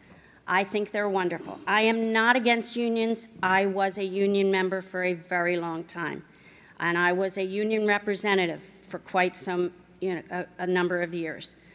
What I don't like is the way this happened, and I believe wholeheartedly that if we are going to show each other respect, and 4 out of 9 board members asked for this to be tabled, and our superintendent recommended for board unity and the peace of mind of our public that this be tabled, There are still a million unanswered questions, and I know you keep saying we have given so much time and effort to this project or to this policy. However, the questions, the base questions that have been asked have not been answered. And that's where my problem, one of my problems lie. I have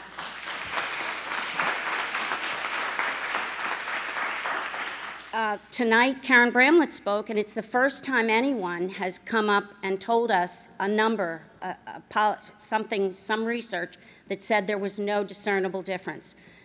The research that we have gotten... You presented that months ago.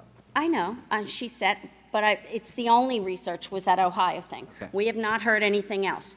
We have had lots of research that tells us that there is a discernible difference. We had a gentleman at the last meeting talk about New Jersey being 30% higher for RCOs and Ohio being, I forget, there was another state that was higher. There is research out there, and I think that we owe it to ourselves to show respect for those who are uncomfortable with some of these decisions and some of the parts of this policy. And I think we owe it to our community to do everything in our power to convince them that it's a good idea and to change some of the things that have problems for people. So I am not in favor of doing this evening. If it changes enough and if it was given enough time, effort, and research, I may have my mind changed. But as it is right now, I am not in favor of this policy, and I think that we need to show all of us need to show each other more respect. And more respect does not mean disrespecting board members and then saying, oh, but you're not being nice to me. It has to go both ways, and I don't think it is, and I think that we really need to do some really serious soul searching on this board.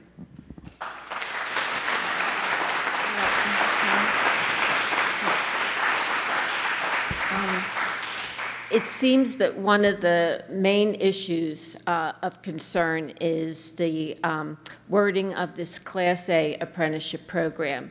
Now, Mr. Torsella's letter does not call for a Class A apprenticeship program. He said an official apprenticeship program. One of the issues has been there are the programs that are registered, and I've been trying to do research on that so that I can understand what is a registered program.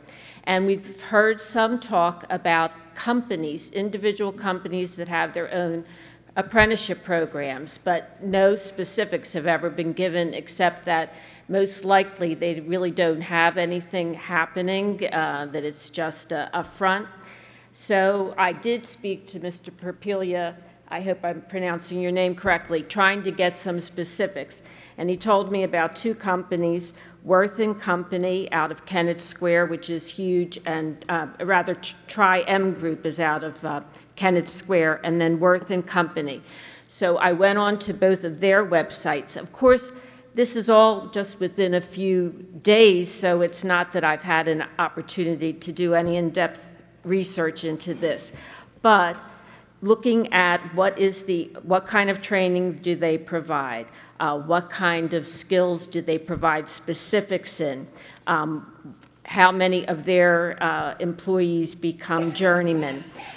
I feel we really do not know enough about the kinds of apprenticeship programs, and that saying that the groups that are providing apprenticeship programs that are not operated through the unions, the ones that are coming from individual companies, really are not doing their job. Tonight we did hear from one of the community speakers who was saying, yes, the unions check on the apprenticeship program that he runs. So we've been given these generalities, but we don't have any specifics. And even Mr. Torsella, talking about apprenticeship programs, said official.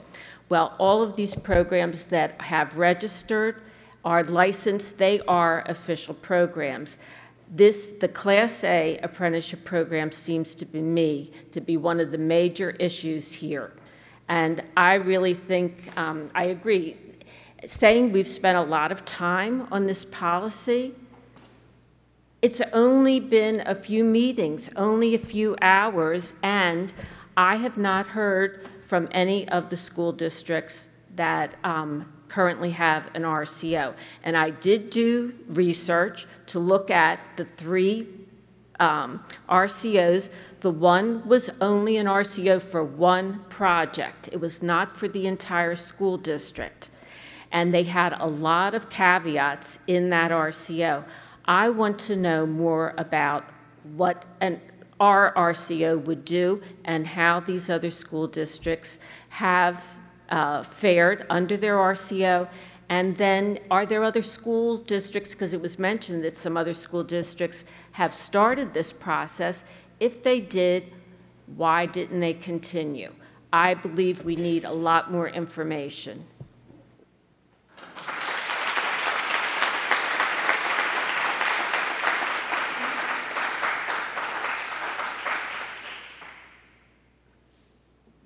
I thought Pennsbury had done an RCO. Is that right? It did. Mm-hmm. And how did that turn out?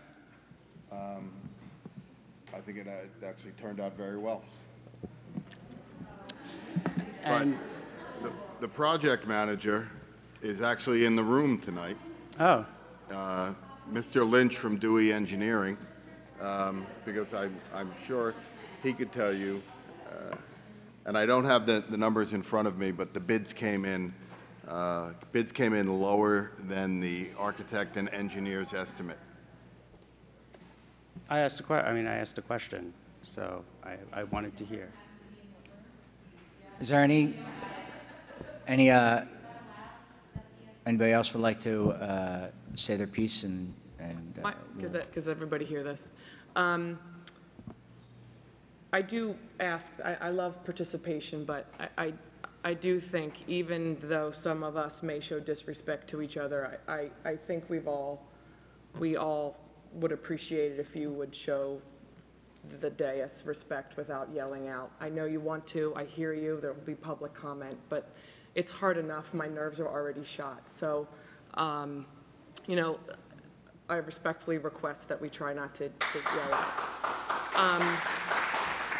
So I hear Rosemary and her questions, and I have additional questions, and I'm going to list them because I don't think anybody is at the point where they want to discuss anything anymore. I think discussions seem to be done. That's why I didn't want to vote for the first read at the special meeting, because I wanted to continue to have discussion. Generally speaking, at a second, just so everybody understands, at a second read of a policy, there's usually not discussion, because at that point, we've gone through things, we've made changes, everybody has gotten comfortable with what is being presented. I know at least these 3 are not comfortable with what is being presented, nor am I. So these are my additional questions that I would like to have answered before I make the vote. With regard to research, I did speak with some folks over at Hatboro Horsham who have a responsible contractor ordinance for a specific project. And I would love to share that feedback, but I would also love to share the feedback of what people would say from Pennsbury, who also has a policy, and Bristol, who also has a policy. So I agree, Rosemary. I want that information and to hear how people feel. One of the things that did not get approved at the special meeting was the recommendation of the labor classifications that Reynolds and KCBA gave us to exclude the prime contractor for general construction, or the prime contracts traditionally falling under the general construction category. So that is similar to the question that the one gentleman referred to with the craft employees, I believe, with how specific it needs to be. I would not be comfortable voting on this RCO as it is unless that portion was removed. So my vote on this will be a no if that portion does not get addressed. So that's a question I would like to discuss, because I'd like to pass this. I would like to pass an RCO that does not completely annihilate all opportunities for competition with others, and I think taking that out would help with that. Also, questions about if we put this out to bid, Mr. Clark and Dr. Christian, if we put this out to bid and all of the bids come back too high, and we have to reject them because they're too high, because they're all above our budget. Can we reject it? I know if we reject it, then we have to make changes to the bid specifications, because you can't just say, no, these bids aren't good enough, and then just go out and bid because the day is different. That's not correct, Mrs. Podolsky. Okay, so please help me understand. You are allowed, you reserve the right to reject all bids at any time and to rebid the project exactly the same way. If you're unhappy with the dollar amount, if you're unhappy for whatever reason, you are permitted to reject all bids and then rebid it. There is no requirement that you make substantive or even minor changes to the bid specs. Good to know. What is the timeline if something like that happens? Is it 30 days? I just don't know what the, when you put that out, when you then put the bid specs out and are requesting these bids, what delay would that have? Well, I think that there are times that if the number comes back and it's much higher than anticipated, and you do want to change the specs, you do want to change the scope of work, that requires a little bit of time. But I've been involved in situations where we have rejected all the bids on one night and then authorized going out to bidding at that very same meeting. Because one of my questions that I want to know is, if we do go out to bid and all of these come back and there's so much going on with, the economy and with our president and different tariffs and all these things and prices of supplies going up, it's very possible all these bids come back and they are way over what we are budgeting. So I want to know if we could then reject and then go out to bid and possibly waive the policy. Because if we are able to do that, if we go out to bid and it's too much, and maybe it's because the competition was low, maybe we become the study that everybody uses, but if the competition is too low and all the prices are too high and we reject, can we waive the policy and then put it out to bid again? As Dr. Christian is just pointing out to me, your policies allow you to waive your policies. We actually wrote it in the policy. Yeah. Okay, so if Right. Dr. Christian again is pointing out it has to be on 2 successive meetings. okay, so that's time. It has to be what? 2 successive meetings. So that's extended time, and we're already behind a time crunch. So these are questions. I still have questions. Can we request concessions from the contractor to help keep costs down? Weekend work. Can we request them to do weekend work and not charge us weekend rates? I don't know how all that stuff works, but different ways that we could save money. I have questions. I still have questions. On July 19th, we received an email from Dr. Christian, who is by far one of my favorite human beings in the world. I think he does a wonderful job. I'll take $20 later. In his email on July 19th, which was the day of one of our board meetings, he said, quote, "It would behoove the board to gather as much info as possible and communicate to attempt to build consensus. I would like to visit municipalities and districts and do some action research. I understand that all votes will not be unanimous, but they should all be informed." And he requested that of us, respectfully. And we pretty much said, no thanks. Just like Mr. Shupak did to Dr. Christian when he respectfully asked Dr. Shupak to not approach Mr. Papiglia about politics. And Adam said, nah, don't need your opinion. I think we need to show respect to our superintendent, and we need to show respect to those who have done this before. So with all of that being said, I would like to make a motion to table this vote and be able to have some time, because our next board meeting isn't until September, to have some time to go out and get those action items that Dr. Christian spoke about going to the municipalities and districts that do this, get some more information, and then be able to make that vote. So I make a motion to table this vote until the September meeting. Okay, we have a motion to table, and from previous meetings, we know that we have to address that. Motion with a second. All in favor of tabling this vote, please say aye. Nays? Darn it. All right, let's move forward. I'd like to make a motion. I'd just like to make a motion that moving forward, we do a roll call on this vote. Second. I don't really think that No? requires, Okay. you can request it, I think that's fine, and I don't see any reason why the The president. roll call's always captured anyway. I mean, Well, I Each believe that person's since, votes counted. for those who are listening on audio, who may not have video or who are reading about it or whatever, I would like to have the names of the yays and nays and not just stick up your hand. So I would appreciate a roll call. Dave, at the end of the vote, will you read it out? Is that what you were asking for? We'll say the name, and then the person Okay, will gotcha. say either All right. in favor or against. All right, very good. We'll just go around the table. Mrs. Peduzzi? Well, no, wait, We have a motion and a second, but are we- Discussion. is there any Are we further done with discussion at this discussion? point? Yeah, I would like to just, Slow down. I would just like to say something else. And I know this has been a contentious issue, and I know that this has divided folks on the board. I was hopeful after Monday night that working together, working hard, that we had achieved consensus and compromise around this issue. And I thought that we did, based on the votes, based on the discussion that people had.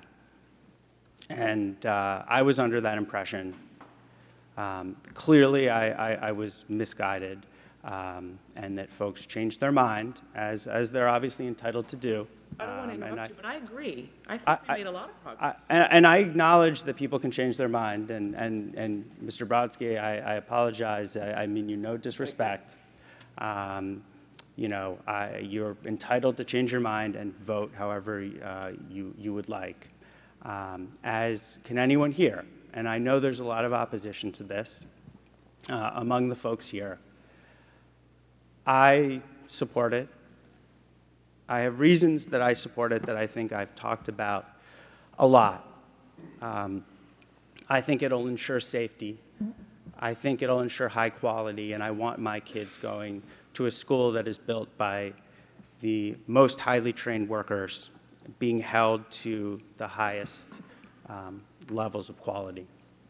I think it'll protect our taxpayer investment over the long term, because I think we want the work done right the first time, and then it will be. I also think, and I believe, that investing in contractors, and whether they're union, non-union, that's irrelevant to me, but investing in contractors who invest in their workers and who give their workers a better life and a pathway into the middle class, a pathway to better themselves. To me, I want our district, you know, we teach kids. That's what we do. And that's the top priority of our district. And as much time and energy that has been spent on this issue, ultimately what it comes down to is I think we can all agree that we want what's best for our kids, and we want our buildings to be safe, and we want the best environment and the most respectful environment for our kids. And I'm sad that we as a community, we as a board have not reflected that and have not modeled that for our kids. You know, I think of my son who's starting kindergarten, and I'm disappointed, frankly, in some of my comments tonight. I am. Because I think ultimately we need to set the right example for our kids. Now, I understand that people disagree about this policy. I understand that. I understand there are different opinions, and that people come out on different ways, and I get that. People have different views, different experiences, different backgrounds, and different ways of looking at the world, and that's okay. I understand that. And I begrudge nobody their opinion and nobody their vote. I can only do what to me I think is the right thing to do. And that's to vote for a policy that I think ultimately protects our kids, protects our taxpayers, and I think ultimately is about ensuring that when we are working with contractors, when we're spending taxpayer money on major projects, we're doing it for contractors who, at the end of the day, treat their workers with respect and with the dignity that all of us would demand from our employer. So that's where I come out on this. I understand that people have different views and different opinions. And I understand that we're not going to all vote the same way. I hope that after tonight we can reflect, we can move forward constructively and focus on what I think is the real mission of why we're all here, which is to ensure the best education for our kids and to prepare them to achieve their dreams and go out into the world and build their futures. And Adam, I'd like to I give would some of the like- other members an opportunity to talk, so if that's okay. I know Eunice was waiting. You want to, okay, I just just give. wanted to say, Adam, I appreciate your apology to Mel, and I appreciate your realization, and I think we all need to, as I said, have some realization as to our role in and the dysfunction of this board. What I would like to say in response to what you said is that as much as I appreciate how much we can do for, construction workers, for union members, pensions and their benefits and all that, I do not believe for 1 minute that that's my job as a board member and that that's my job of what to do with taxpayer money. I believe, and I think that any of our teachers, any of our support staff, any of our food service workers, any of our CASIA members that have sat in negotiations with me over the last 16 years will tell you that I am tremendously respectful of them and what they do.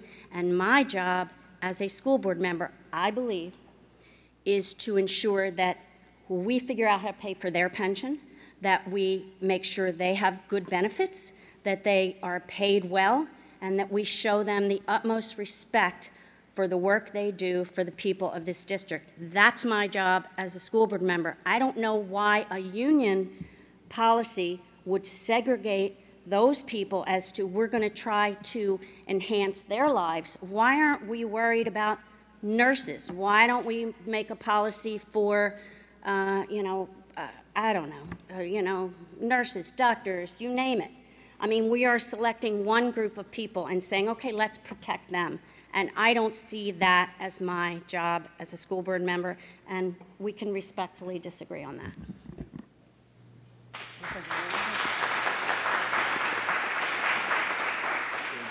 So first, I want to thank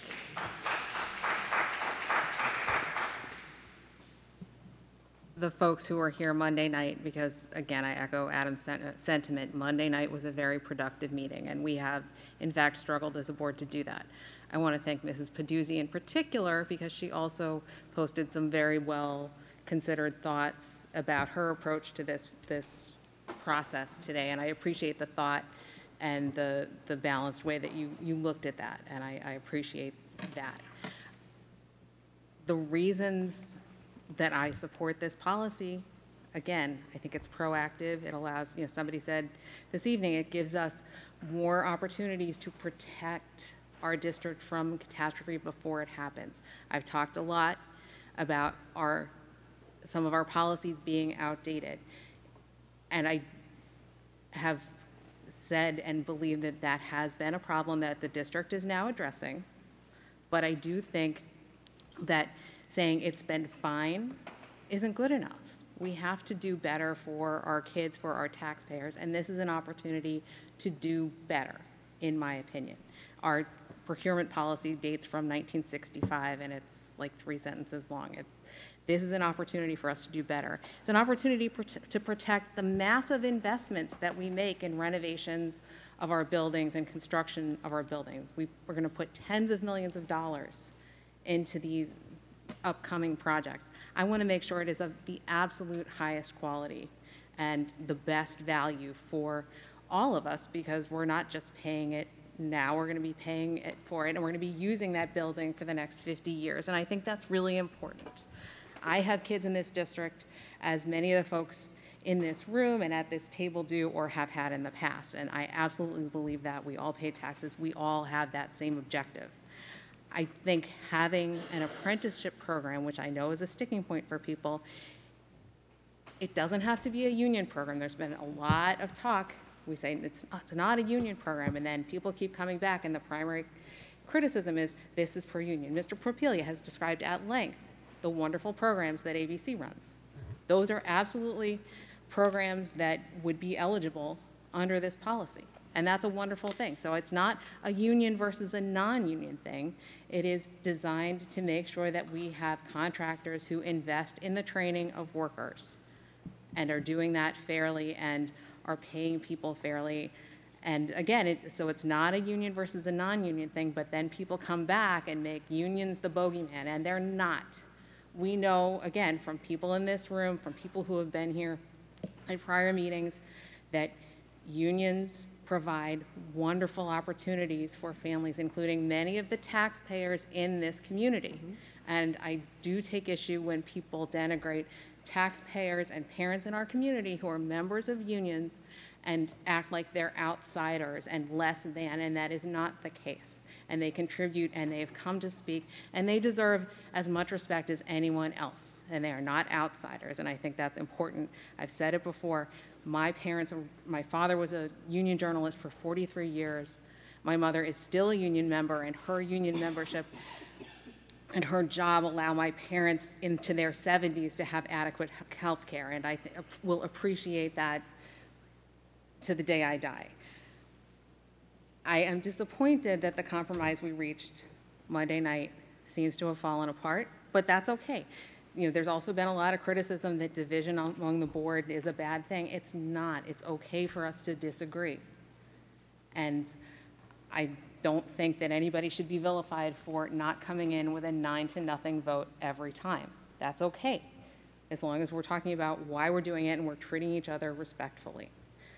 And finally, there have been a number of comments and questions about a fundraising letter from 2009 that people say represented pay to play. Well, I didn't run in 2009.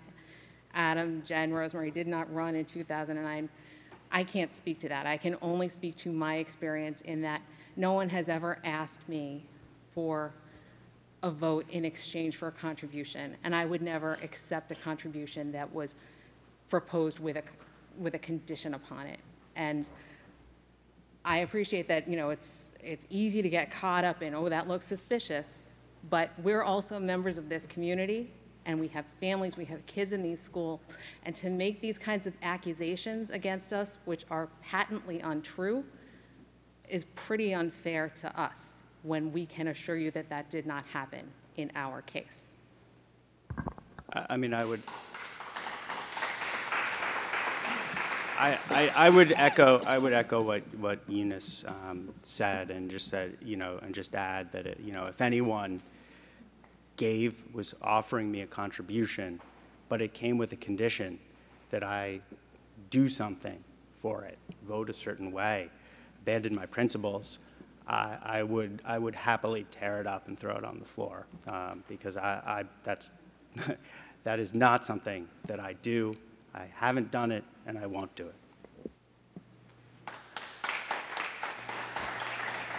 I'd like to move forward with this and go to vote, unless you have some. I'm not ready to go to vote on acceptance. I think we still have work to do on the RCO. I'd like to discuss, as one of the community members who brought it up at the end of the last meeting, so we didn't have time to even think about it, these years. This firm has not committed a willful violation of federal or state safety laws as determined by a firm decision of a court or government agency in the past 3 years. I mean, that's how this RCO was presented to us. I don't know what the justification for the time frame is, but that certainly is something that we could decide to change. I'm comfortable with moving forward on a vote. I know that you might have still concerns, and I'd like to move forward. Well, could I ask the question, why were those years, why, is that like a typical legal term? Why were those time periods chosen? Mrs. Northcutt, I think as has been mentioned several times this evening, many of those requirements are already in our current policies, the way we do things, or are already part of state law. I apologize. I'm flipping through my notes trying to find the email that I had sent to all of you a few weeks back, where we listed the fact that several of these are already covered by state law or already covered by our procurement policy. And I'm unable to find the email, but those are ones that are already either what the law allows or what we already have in place. Dave, you want to do the roll call? Around the table, Mrs. Peduzzi? Yes, our superintendent, our staff, our architect do not think this is a good idea. I am not ready to believe it's a good idea without the questions that I had, so I have to vote no. Mrs. Dow? I'm voting yes. Mrs. Northcutt? I vote no. Mr. Brodsky? No. Mrs. Moore? No. Mr. Shupak? Yes. Mrs. Franklin Becker? Yes. Mrs. Feingold? Yes. Mr. Raimondo? Yes. The motion passes 5-4. All right. Moving on to the next portion of our meeting.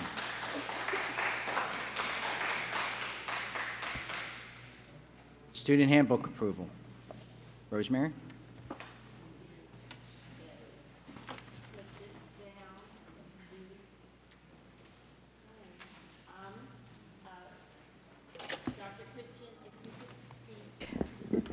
Very briefly about the work, either if you or Dr. Burke, about the work that's been done on the handbooks over the summer.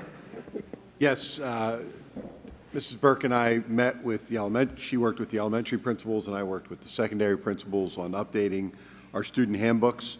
While our elementary handbooks were similar, they had some discrepancies, and so we worked to unify their approach to our parent-student handbook.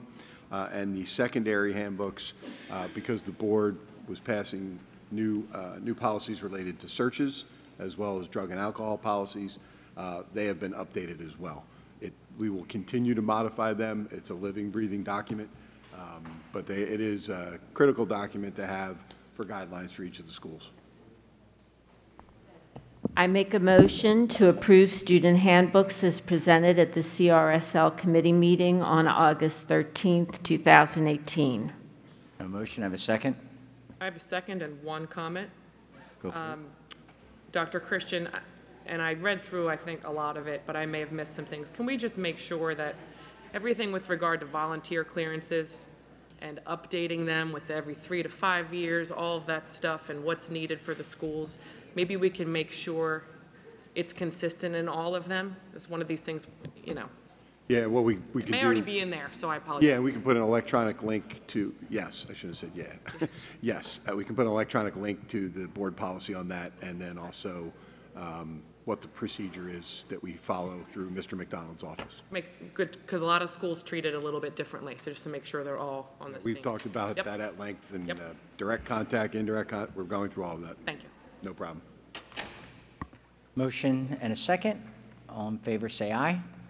Aye. Nay? 9-0. Transportation contracts. Eunice. Make a motion to approve the transportation contracts for the 2018-19 school year as outlined below.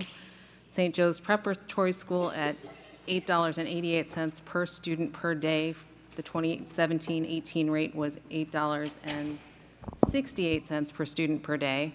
And the parent contract is 54.5 cents per mile, or the established IRS rate for each day the parent transports said pupil. right, I have a motion. Have a second? All in favor, say aye. Aye. Nays? Ayes have it. All right. Educational service contract approval. Yes. This is a motion to approve the special educational services contract for the 2018-19 school year, as outlined below. There are 2 students going to the Elwyn Davidson School at a cost of $160.34 per day for each. There are students at for using Quinn Development Services, behavioral specialists at $94 an hour and $97 an hour. Also, field specialists that we're utilizing at $32 per an hour and $35 per hour. Also, the Overbrook School, we have 1 student attending, and that will cost $39,600, $220 per day. And the Pathway School, tuition for 1 student at $49,000 for the year. And the details and names are confidential. We'll discuss them in executive session. That's a motion to approve those placements. All right, do I have a second? Any discussion? Hearing none. All in favor say aye. Aye. Nays? Ayes have it. All right, settlement agreements. Yes. This is a motion to approve 2 settlement agreements, and again, for students, due to the restrictions regarding student confidentiality and privacy. These agreements were discussed in our executive session, but we are going to vote on that. Right. I got a motion. Do I have a second? Second. All in favor say aye. Aye. Ayes. Nays? Ayes have it. Contract approval. H. Yes, this is a motion to approve the contract with Decision Insight to provide enrollment projection services for the district. We need to see how many students are going to be coming in the next decade, and to really qualify what we need going forward for not only faculty, but also our buildings. All right, I got a motion. Is there a second? We got a second. Any discussion? Dr. Christian, this is in addition to a study that's already been done. Do you want to explain to the public why we're doing something again or more? Certainly. Thank you. The district had a study completed by the Montgomery County Planning Commission in the spring of 2016, updated in 2017. That was for the total population of the district and projections for 5 to 10 years. Decision Insight will come in, they will work with the district, and they will look at the specific geographic areas for each of our elementary schools and do predictions for each school based upon birth rates, based upon our current data, our last 3 years enrollment and last 5-year enrollment. They'll also look at housing starts. They'll look at the information that Mr. Yem and Mr. Zablowski collect from each of the municipalities about planned enrollment. And then we are going to also ask them to look at the turnover of houses as well, which is the toughest one to predict as folks sell their homes potentially to young families who have kids. Thank you. I expect they'll need 3 months at least to work with this data and then come back with projections, and we'll do a presentation to the So community. this will enable us to either update or find out if our former data was accurate, correct? Correct. Thank you. All right. All in favor say aye. Aye. Aye. Nays? Ayes have it. Rosemary, Adult Evening School. Mr. Sherman, could you just say a few words about the wonderful variety of programs being offered in the Adult Evening School for the fall semester? Yeah, we have about 50 classes being offered. The most popular classes are activity classes such as yoga, dance aerobics, water aerobics, Pilates, that type of thing. We also have a number of computer classes, some Social Security, retirement type classes, art class, knitting, crochet. We have a nice variety. Yes, we certainly do. And the senior citizens who have their gold cards, taxpayers in our school district, are eligible to enroll in one free class every semester. And I certainly have enjoyed the ones I've taken. So I make a motion to approve instructors and classes for the Plymouth White Marsh High School Adult Evening School Fall 2018 session. We have a motion and we have a second. All in favor say aye. Aye. Aye. Nays? Ayes have it. Adam. So next on the agenda, we have a motion to approve the transfer of $700,000 from the general fund unassigned fund balance to the capital projects fund for the purpose of paying the estimated remaining invoices for the Plymouth White Marsh High School and West Gymnasium construction projects. I have a motion. Is there a second? Second. Mr. Sabowski, $700,000. It's you know, it's a big chunk of change. Wondering if you could sort of speak a little bit as you did the other night, but for the benefit of the public that may be tuning in, as to why we're why we're making this transfer, or what this is about. Sure. As was discussed Monday night at the FMT meeting and was included on our financial reports tonight, if you look at the bond report, as of July 31st, we were in a deficit position of about $45,000. We went through our expected bills for the closure of this project, which will finish out in late September or early October, and we believe that $700,000 should get us through right now. We are still doing a full investigation of all the expenditures that have happened over the last 4 years for the high school project, the West Gymnasium, but also Plymouth Elementary and Ridge Park additions, and also the White Marsh Elementary HVAC. I'll have a more detailed report scheduled for the September Finance Committee so that we can really nail down exactly what the budget was and where we possibly exceeded that budget. But right now, the $700,000 we're asking for is so that we can meet our commitments for the month of August and September bills that we're expecting. The other night, Mr. Zablowski, you did mention that there was a particular line item that was very problematic. Could you go into detail about what that was and how that managed to get by to the extent that you understand it now? Sure. The first thing that jumped off the page to me as I was reviewing all the invoices that we paid and reviewing the high school budget was that there was a budgeted number of $180,000 for furniture and fixtures and equipment. Just looking at a couple of the vendors that we paid for the furniture, it well exceeded the $180,000. We paid one vendor $746,000. And in discussing this with our facilities department, they received direction that the entire school was to be outfitted with new furniture. Now, for the betterment of the kids, that was probably a good move. You have a brand new renovated building, you probably want to put some new furniture in there. But whoever directed that decision had to know that we were going to be over budget. And now here we are with 2 months left until the project closes out, and we just ran out of money. So that's why we're requesting the transfer from the general fund into the capital projects.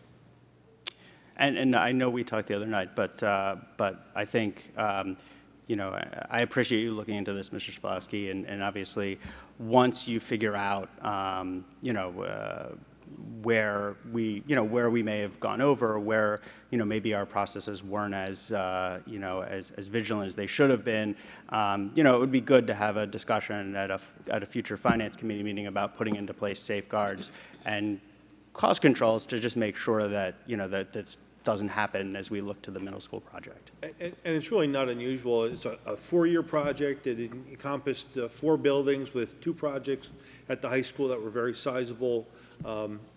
In what I found out in just looking at the invoices in one day, there were a lot of things that came about that probably were not expected when the budget was adopted in 2014, and that's what left us in this position right now. And I'd just like to say for the record that you made it clear that this decision, the problem that occurred, happened without the knowledge of the board. It was never brought to us, and whoever made this decision probably isn't in this room anymore, but in the future, any time we exceed expectations, we will be notified. Absolutely. Thank you.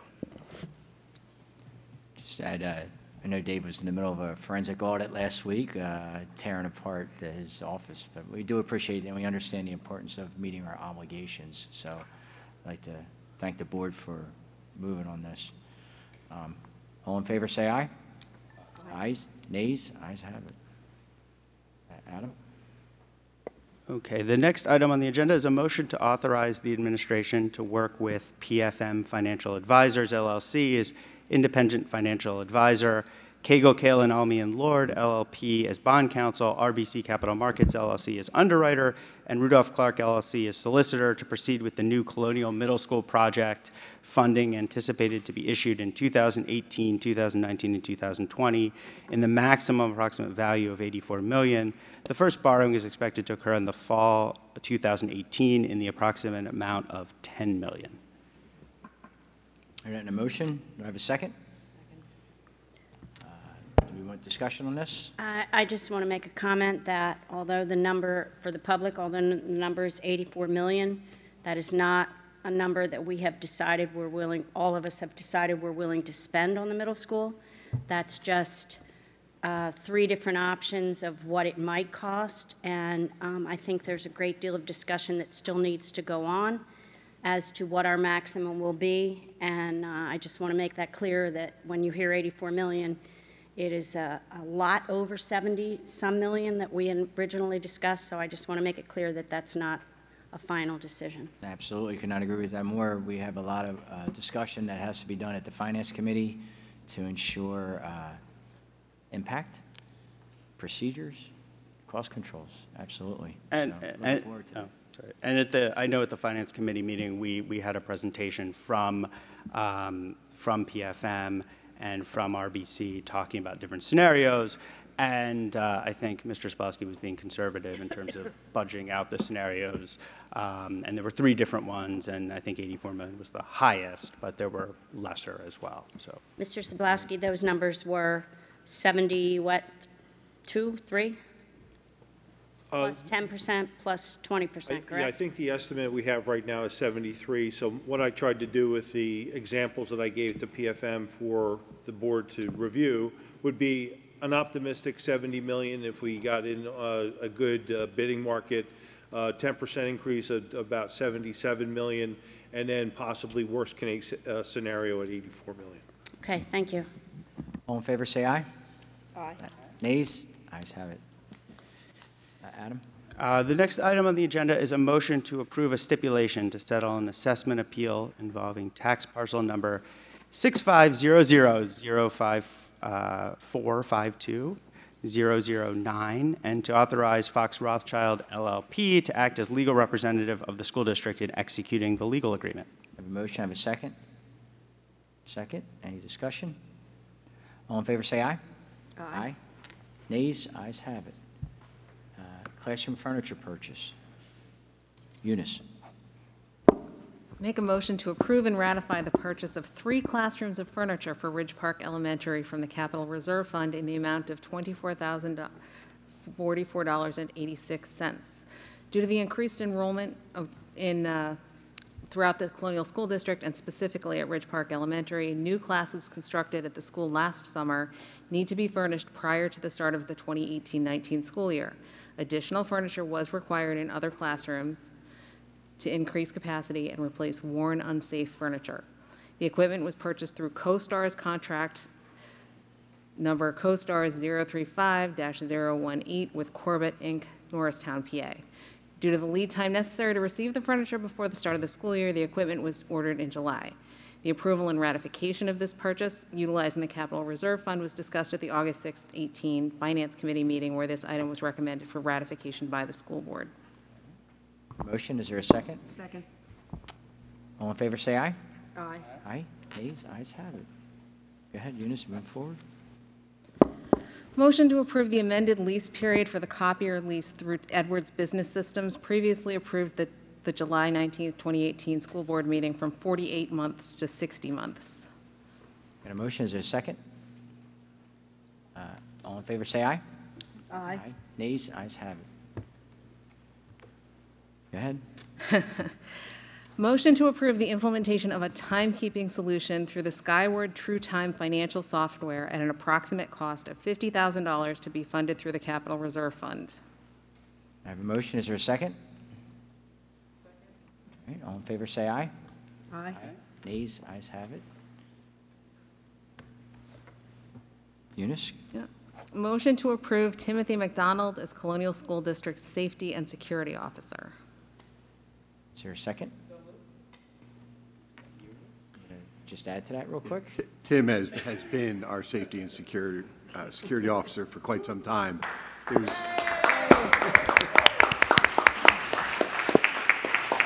There is legislation that requires districts to make this official appointment no later than the start of this school year. So while we have him in place, we need to officially appoint him. So it includes change in title only, that's for sure. Well, we're definitely grateful. Sorry. More hours, change in title only. Thank you for your service. Yes, his service here is greatly appreciated. So we have a motion and a second. All in favor, say aye. Aye. Nays, ayes have it. And our last item. Motion to approve the contracted bus drivers from First Student and SAG as outlined in the memo from Kathy Ellis dated August 13th, 2018 for the 2018-19 school year. I have a second. Somebody? All in favor, say aye. Aye. Nays, ayes have it. Okay, solicitors report. Mr. Raimondo, I have one quick question on new business. When are we scheduled or planning to vote on bond council for the? We did. Oh. Go ahead. No, on the. Mel and I were under the assumption that this was not the. So we did vote on the bond council for the Harrisburg firm. Council. The swap. Okay. Lancaster. I Okay, believe. for the Yeah. swap. Yeah. Okay. Yeah, they were. My mistake. Yeah. I thought it was a different one. Thank you. I think we put together, it was bond and swap, so they were. That's why it approved for looks both. different. Thank you. Solicitors report. No report this evening. Committee reports. Leslie? Intermediate unit? Not one tonight. The first meeting of the summer for the MCIU is next Wednesday, which I will attend, and I'll have something to say in September. Adam, finance? No report because we already addressed during the agenda the topic of the Finance Committee meeting this past month, which was the presentation from financial advisors about the middle school project. Mel, Human Resources? No HR report, but I'll move right to tech school if I may. 2 items. 2 years ago, remember we discussed it, we were getting a new director at the tech school. We had great expectations. At our meeting last week, I forget when they were running together, unfortunately. He announced that the enrollment this year is over 700, and just a few years ago it was just 500. So that's a really significant improvement at the tech school. And, every school involved, enrollment has increased. That's terrific. And he also introduced a concept, which I would like to throw out there. I have no idea which committee it would go to.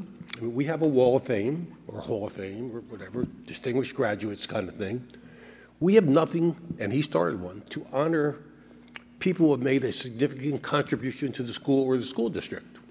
So he just started a wall of distinction, honoring those who have been there for 35 years and devoted their lives to the school. They're not graduates, so in no other way are they recognized as making the contribution. I think it's something we ought to think about. Excellent. Yeah, we'll definitely give that consideration. Leslie? No, we've also been on hiatus for curriculum committee too, but we'll pick that up in September also. FMT? The FMT committee met this past Monday. We had some important updates on our construction projects, and I would like to give Mr. Yum the opportunity to highlight some of the amazing progress that has gone on this summer. Actually, the gymnasium, West Gym, we're about 2-3 weeks from completion with that. I don't know if you've seen it. It's beautiful. It's going to be a real state-of-the-art facility.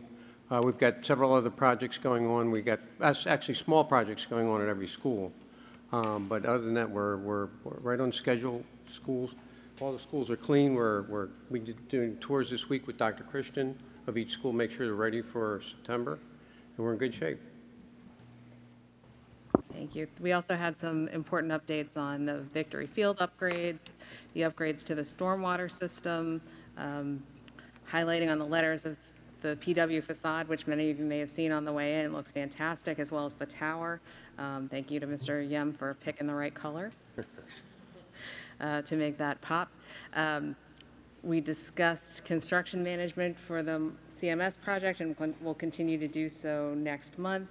And we had an update on the project status for the middle school renovation, or actually rebuild project. We saw some really great plans. We heard all kinds of great updates on how the architects have been working with the middle school staff and administration and getting some excellent input to make sure that what reflective of the educational program and what our dedicated teachers really need to deliver for our children. And again, all of this can be reviewed extensively in the minutes when they're published and the audio recording, which I believe is already posted, if anybody would like more detail. Community relations, student life. We had a number of reports. Lori McCoy from Food Service gave us the update on the finger scanning program, which is reducing the amount of time children have to spend in line, getting their lunches, more time for eating, and then recreation. Mr. Tim McDonald gave us an update on the upcoming Safe Schools Night, which is going to be, the final date hasn't been scheduled yet. There will be a keynote speaker and breakouts for items like law enforcement, the new Social Sentinel program, and we heard a school safety review. There will be increased drills in a variety of areas. This year we'll have 10 fire drills and then 5 more, including a lockdown drill, which will happen in the first 90 days of school. The convocation and new teacher induction will be happening at the last end of this month, and the Foundation Day will be September 29th. The first Colonial Community Coffee Hour will be October 30th, and the topic of that Community Coffee Hour has not yet been chosen, but all of that will be shared through the communication on the website, and everyone is soon receiving their copy of the new calendar. Legislative. The Legislative Committee did not meet last month. We will pick up again in September. Community liaisons. No reports. Policy. No additional report. Okay, and included in our packet is school activity accounts and athletic activity accounts. And we go to closing items, public comments. Is there any public comments to hear tonight? Oh, I almost grabbed the... I'm still processing what I saw here tonight. I saw my neighbor slandered. I saw a reasonable request to table the vote on the responsible contractors ordinance ignored, and I just don't understand why. I don't understand why the first read of the policy had to happen on a Monday in August after 9 o'clock. I sat here with you guys as you went through that painstaking process, and it just didn't seem that organized, just from a feedback perspective. Like, it was like, we'll do 7 and 2, we'll do 5.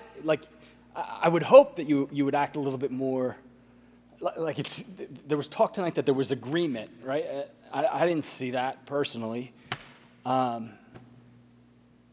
I hope as a community we can be better. I was probably I could have behaved better this evening. I apologize that I didn't. I just don't understand why these things are happening. I'm a big common sense guy, and I know we can't ask questions to the board, so that's all I guess I have to say. And I really do appreciate. I might not seem like it. I appreciate that you guys are willing to serve. The optics of this are insane. And I just don't, everything that Mr. Shupak said, I get. I don't understand why you couldn't just table it, right? To do some of the things that Dr. Christian recommended. It just doesn't make sense. And when things don't make sense, you think that there's some other motivation, right? And I thought really, long and hard about what I said tonight because I was making accusations, right? And I'm making accusations because things aren't making sense. And I just hope as a community, we after this, we can find a way to act more civilly. And Mr. Clark, I appreciate you laughing at whatever video you're watching on your iPad. No, I'm laughing because Okay. Dr. Christian's phone. Okay, sorry. It's okay, it's all right. It's no problem. Anyway, thank you and good night.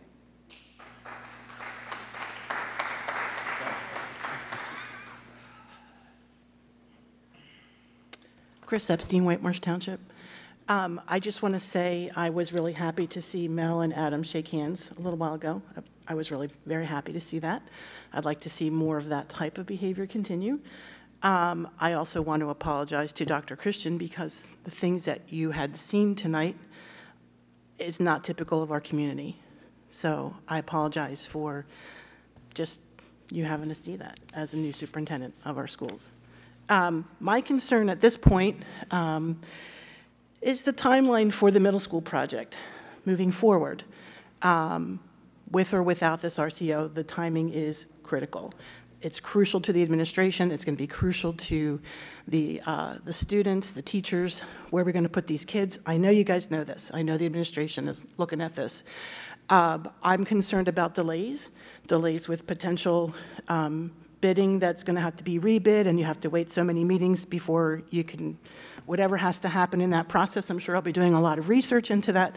But it's going to come down to what's going to happen in the fall of next year, which we have increases, and then the fall of the year after that, which it's mind-blowing how many more students there are going to be at that school.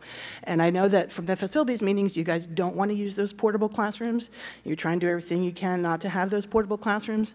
But if there are delays at this point, we should have already gone out to bid. I mean, I think I'm just really concerned about that. And that also was Ms. Peduzzi's concerns also. So staying on budget, staying on time, those are going to be the things that we are most concerned about and will be watching. Mr. Clark brought up Pennsbury. He's very proud of the fact that they have an RCO in place. Penwood Middle School is the name of the school that they've been constructing, from what I understand, without doing a lot more research, is that they are behind in that project by about 18 months. It was supposed to be completed by July 2017, and according to school district documents, it's, as of May 2018, about 88% complete, and they've used up 75% of their contingency money. So I'm just going to be concerned moving forward to see how our district does, especially with this timeline that we have. And I know that we're sweating it out, plus the air's off. So anyway, thank you.